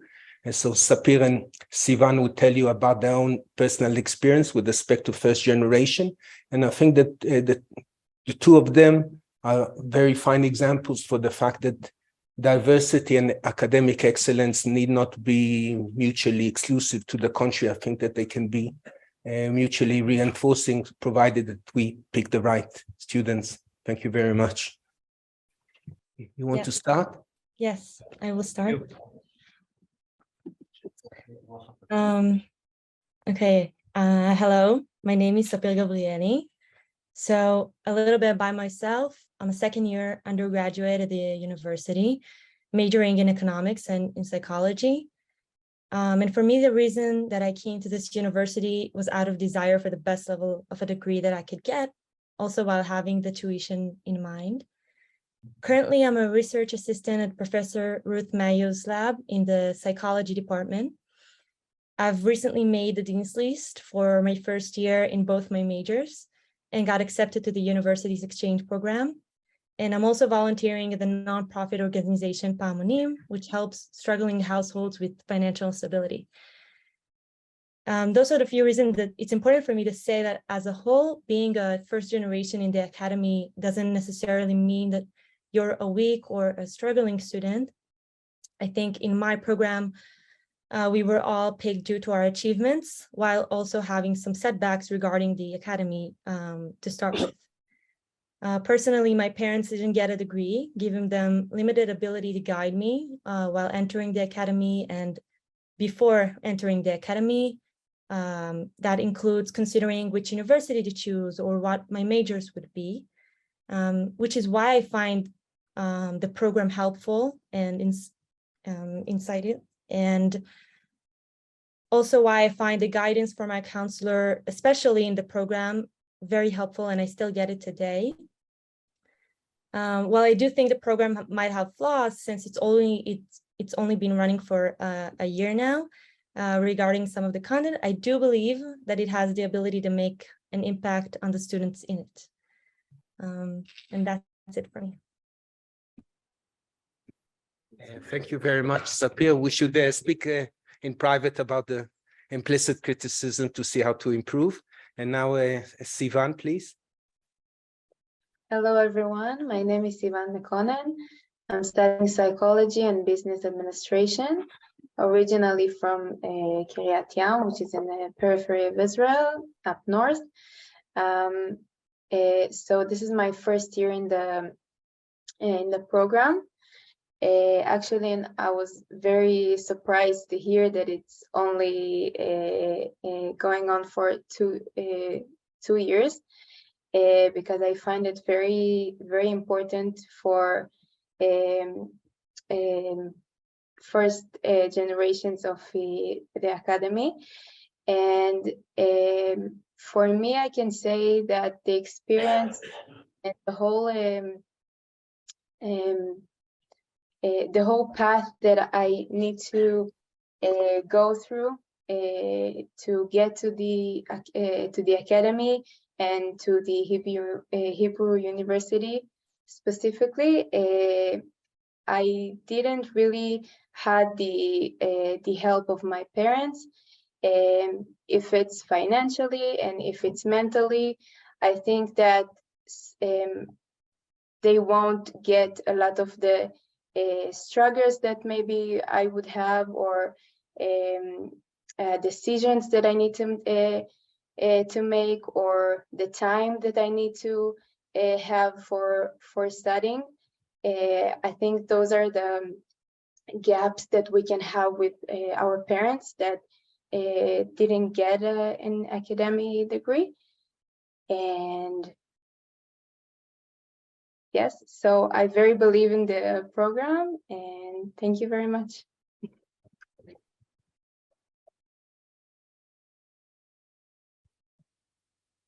Thank you so much, Sapir, Sivan, and Guy.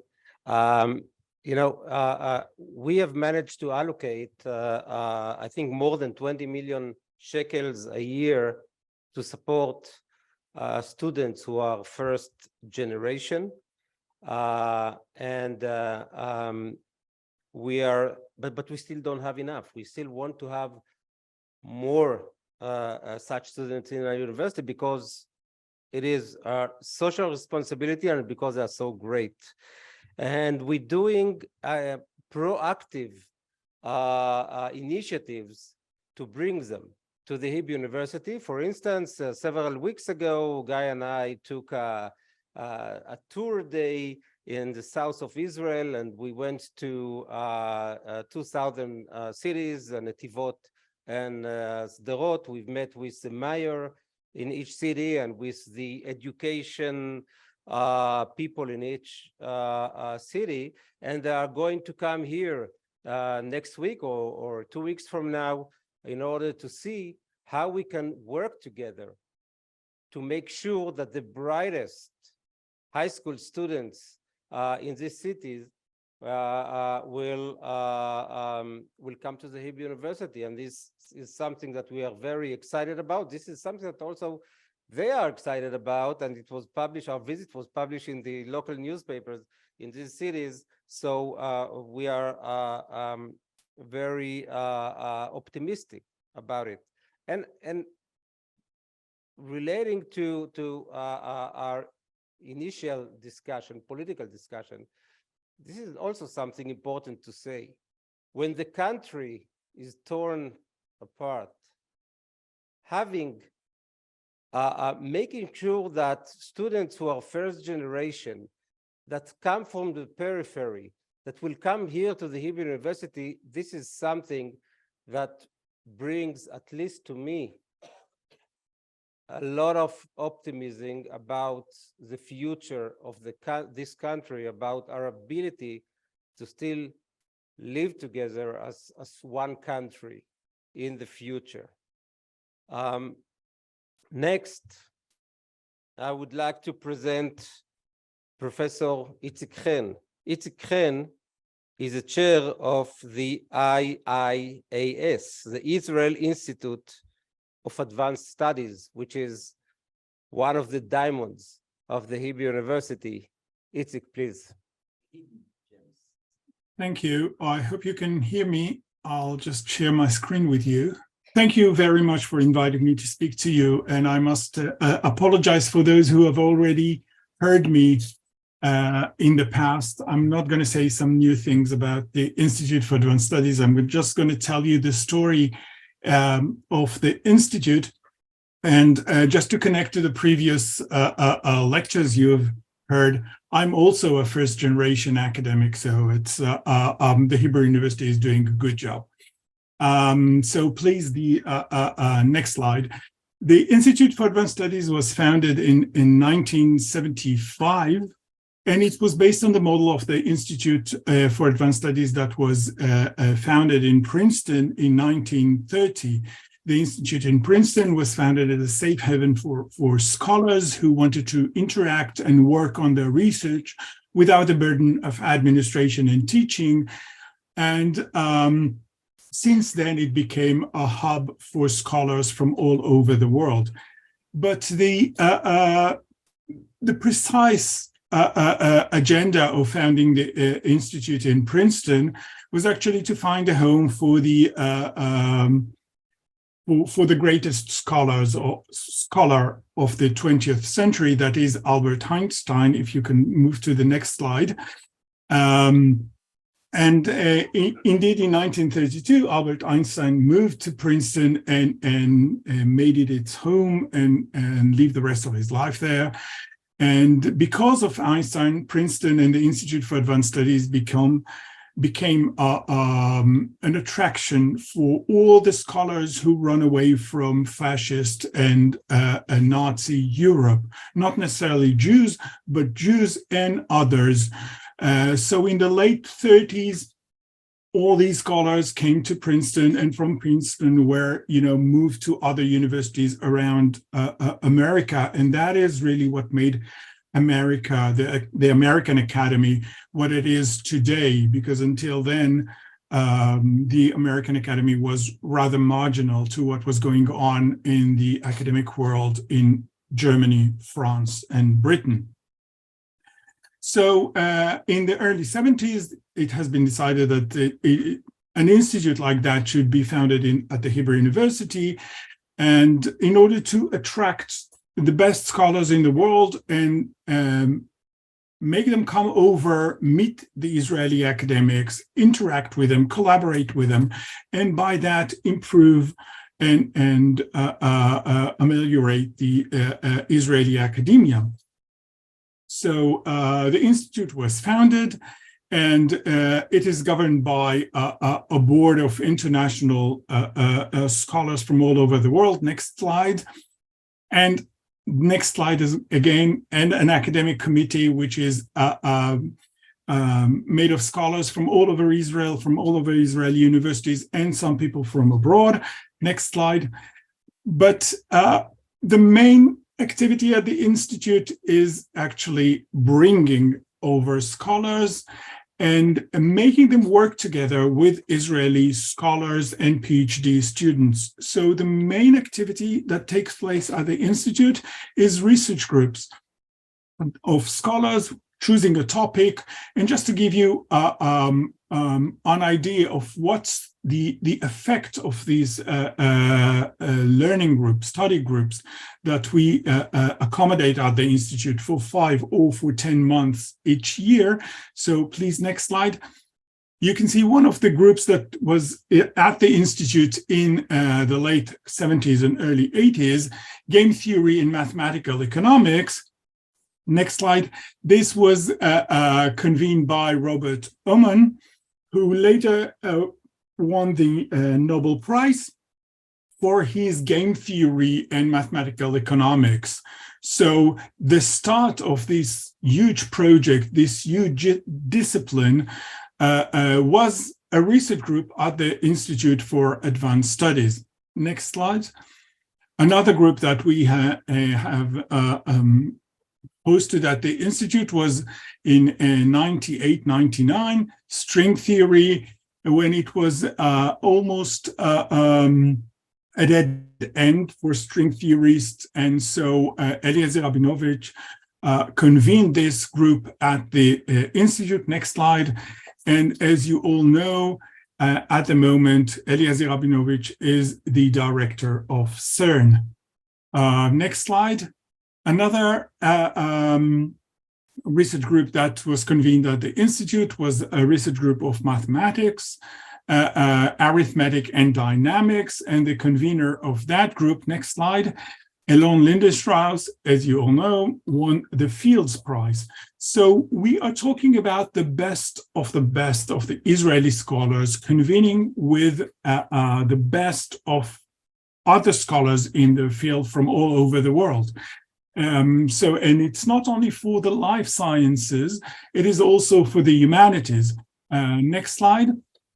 A group that convened at the Institute in 2013, 2014, Neo-Aramaic dialectology, Jews, Christians, and Mandeans, actually re-established a section of humanistic studies of the languages of the Jews around the world. Next slide. This is the horde of publications that came out of this group, and this group and their activity and the interest they inspired in scholarship actually made possible for the Afghan Geniza to be accommodated at the National Library, and we next year have a group that will work on the Afghan Geniza at the university. Next slide. Apart from that, we are hosting individual scholars, which are the best scholars in their field from all over the world. And just to give you an indication of which scholars these are, this year we are hosting Carol Harrison, who is the chair for theology at the University of Oxford. So we are talking about one of the best theologians in the world and the first woman to hold that chair, and given the fact that the chair was established in 1206, I think that is quite an achievement. The other scholar that we are hosting at the Institute this year is Edward Stopler from Caltech. He's a geologist, and he was the president of Caltech until a year ago. And the third scholar that is about to come to the Institute this year is Jan Grabowski. He is now at the University of Ottawa. He was at the University of Warsaw and had to leave Poland because of his very bold stance against the attempts of the Polish government to rewrite the history of World War II. Next slide. We also hold 6 advanced schools for PhD students. And when I say advanced school, I'm talking about 120 PhD students that arrive from all over the world to the Institute in order to be taught by the best of the best. They're arriving for a week to 2 weeks, and they get lectures by Nobel Prize laureates and their equivalents in all fields. We have it in theoretical physics, life sciences, computer sciences, mathematics, economics, and the humanities. And all these schools are directed by Nobel Prize laureates. Next slide. Or equivalent to them, for example, in mathematics, next slide, which is by Peter Saunak, winner of the Fields Medal, but also in other fields. If you talk about Tony Grafton from Princeton or Moshe Vadi from Rice University, they are equivalent to Nobel Prize laureates. Next slide. We also hold conferences, international conferences on various topics. All of them are related to the research groups that we host. Next slide. And we also host an Israeli author in residence that stays at the Institute for the entire year, interact and enrich the activity of the Institute, and especially for the research groups that are staying at the Institute at that time. Our first author in residence was Joshua Sobel, and he is going to get the honorary doctorate from the university this year. At the moment, we are hosting Guy Lahar-Evan, and next year we're going to host Uda Basharat. Next slide. We also host short-term visiting scholars, guests of the Institute, who are again, the best in their fields, and we are trying by inviting them over to give a lecture and a PhD student seminar to enrich the program of the academic world in Israel, and especially in Jerusalem and the Hebrew University. And this year we had a visit from Robert Newman, who is the director of the National Humanities Center in America. We just had Tara DePort, who is the director of the Human Impact Institute in New York. And in May, we're going to host Carol Steiker from Harvard Law School. So that's the caliber of the scholars that we are hosting at the Institute each year. Next slide. Apart from that, we are giving the Bruno Prize each year. This is a mid-career prize given to three very excellent scholars in their field. And this is, again, it's a recognition of their achievement, but also a hope for their future development. These are the winners of this year Bruno Prize. Next slide. And apart from all our activities at the Hebrew University, we belong to three networks. It's okay, you can leave it. To three networks of institutes for advanced studies. At the moment, there are more than 400 institutes for advanced studies around the world. We are actually the fourth one that was founded after Princeton.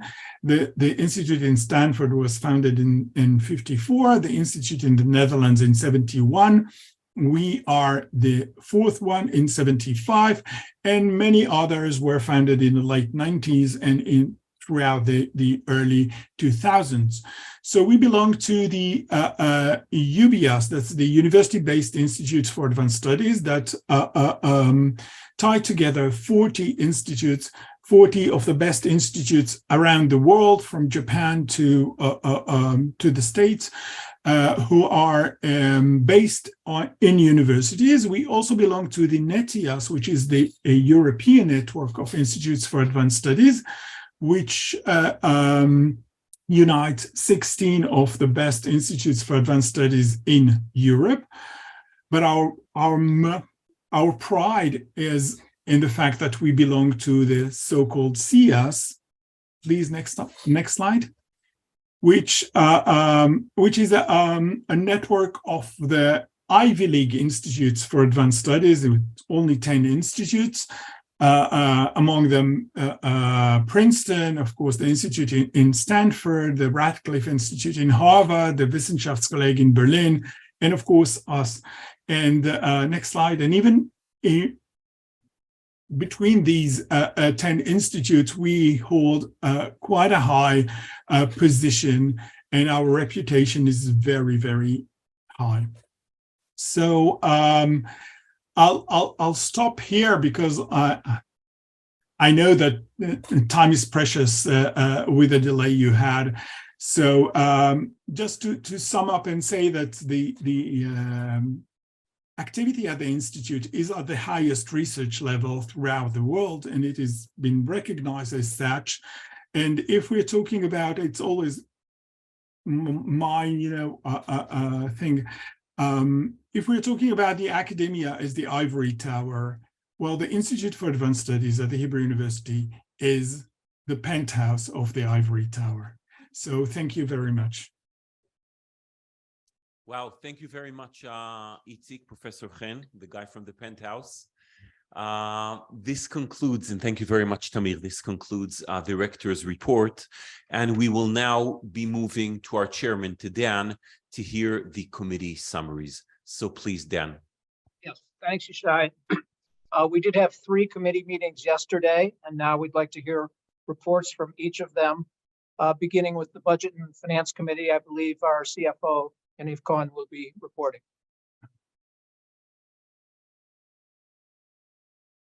So hello everybody, both the audience here in Jerusalem and our Zoom audience.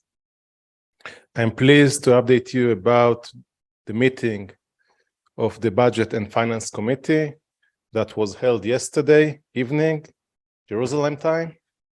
We presented the final implementation report of the university for the year ending September 2022.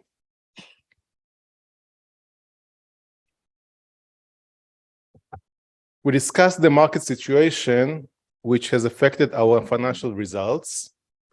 In particular, inflation has increased our pension cost by 10 million shekel as compared to the budget.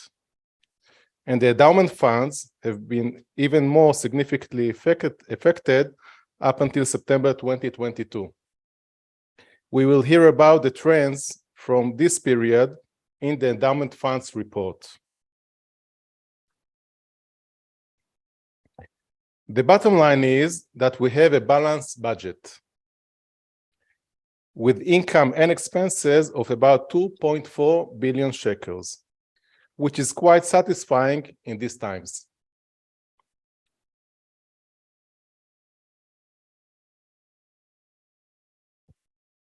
Regarding the income from the Planning and Budgeting Committee, the PBC, we informed the committee that we reached the exact budget of 1.66 million shekels, which is about 70% of the total income. We also mentioned that income from friends exceeded the budget expectation by 20 million shekels. This came from a donation from the American Friends.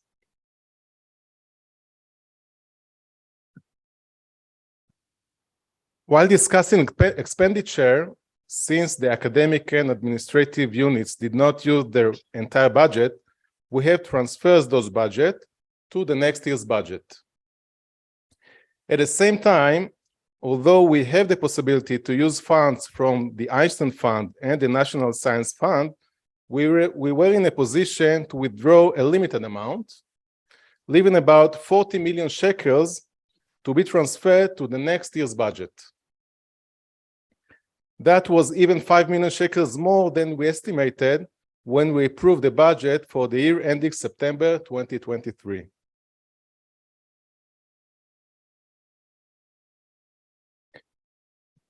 That was an overview from the work of the Budget and Finance Committee.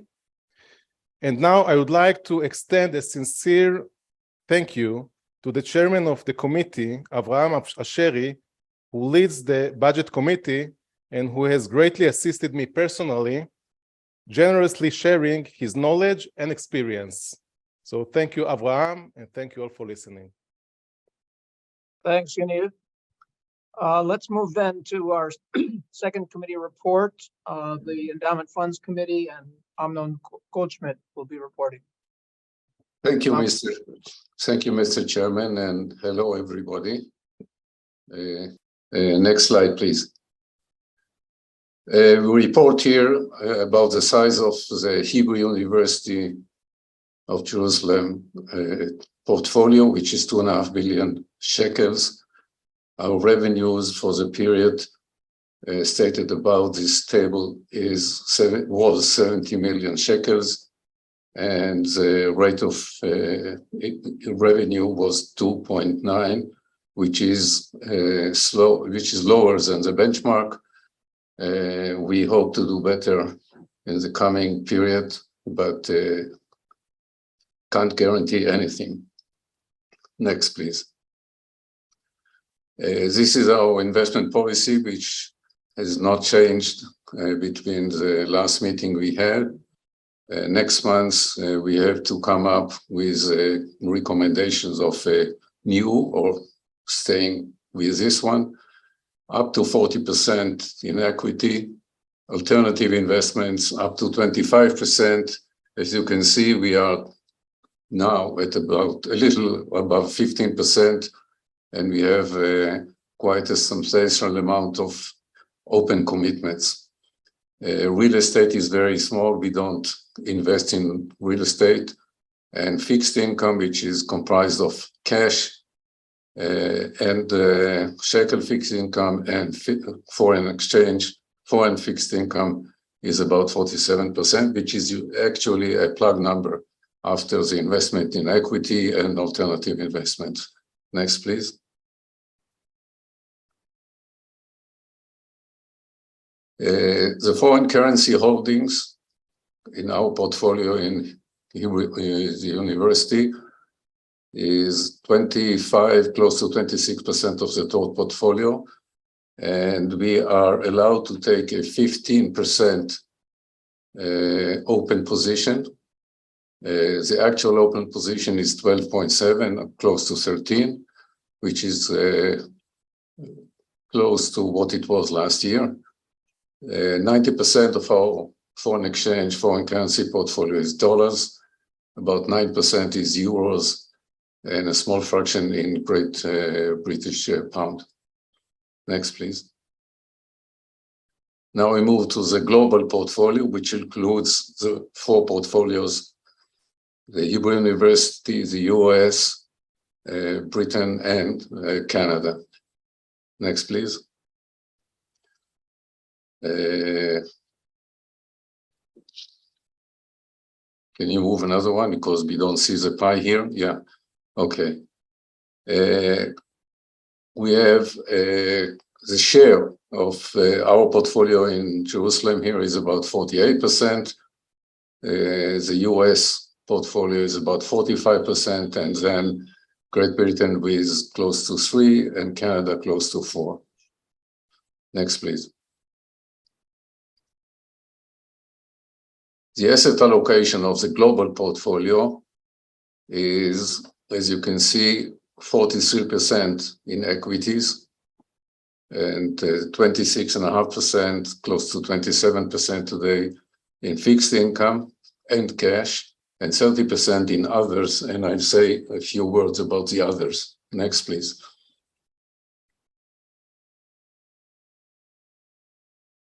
Next slide, please.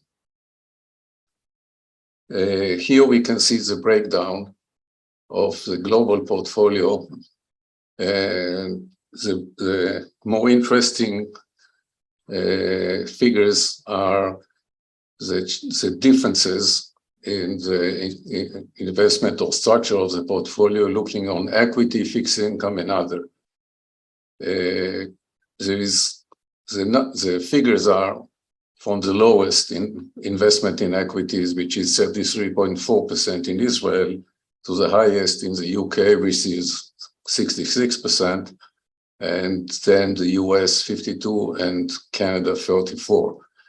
The other side of this coin is investment in fixed income, which moves from as low as 4.7% in the US to as high as 48 or 49% in Israel. In Israel, the high percentage invested in fixed income has a history behind it, because a few years ago, or up to a few years ago, the government issued bonds with very high yield, and obviously the university did well in buying those bonds, but those are this figure is decreasing over time.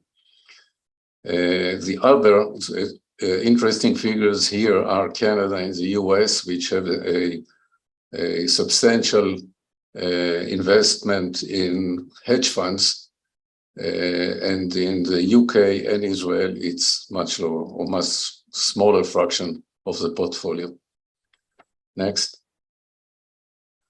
Here, there is a breakdown of the equities, which is US equity, 45%, close to 54%, sorry, and non-US equity, which is 44%.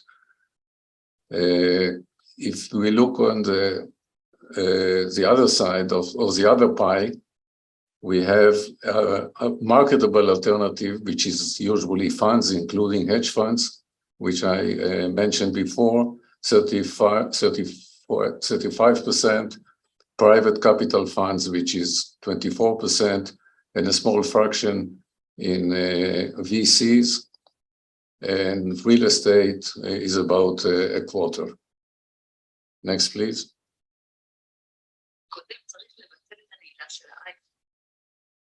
And the next slide, please.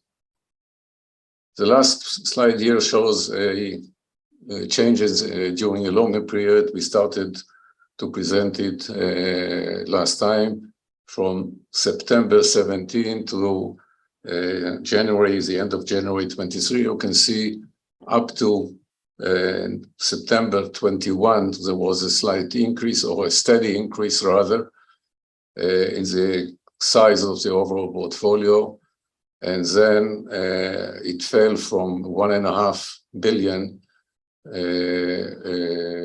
to 1.3 or 1.36 because of the crash in that period between September 21 and September 22, which was a very bad year.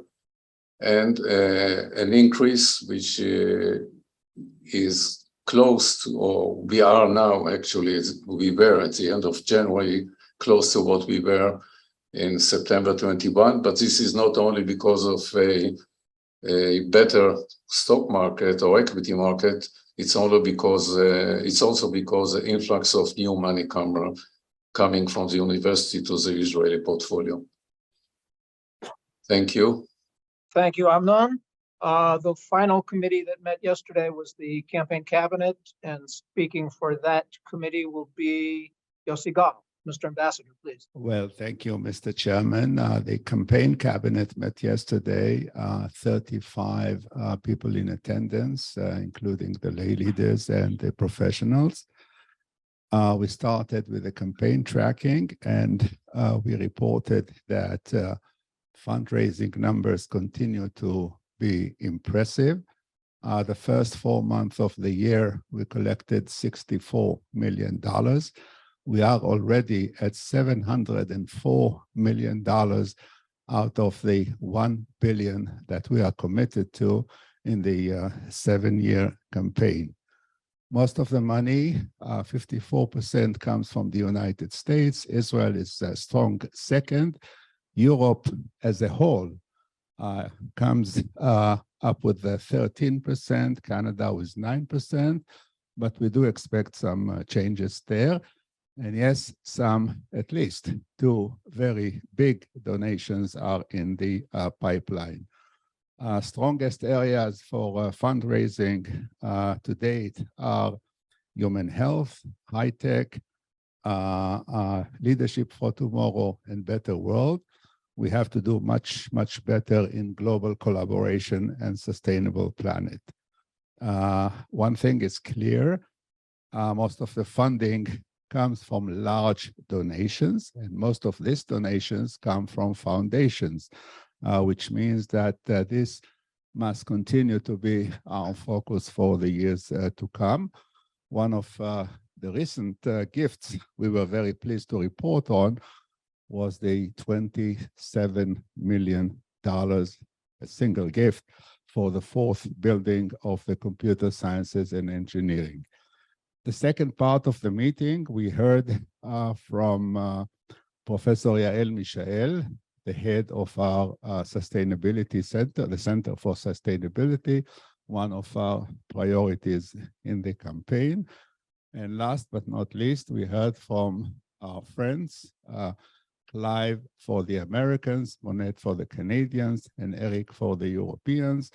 They each shared with us some of their new initiatives they've been working on, whether on organizational changes, new ways to integrate board members, or new ways to do gala or big events. All in all, that was a very productive meeting, and I hope to see you all at the Board of Governors in Jerusalem. Toda rabah. Thank you. I simply want to thank each and every one of you for attending this relatively long executive board. I want to thank Mickey, who I see attending diligently throughout, and all of you abroad that do the same. And I hope to see you live and well here in Jerusalem in June. Hopefully, we'll be able to show you many more things here at the university. Thank you for your support, for your help, for your generosity, and see you soon. Bye-bye. Thanks. We are adjourned. Bye.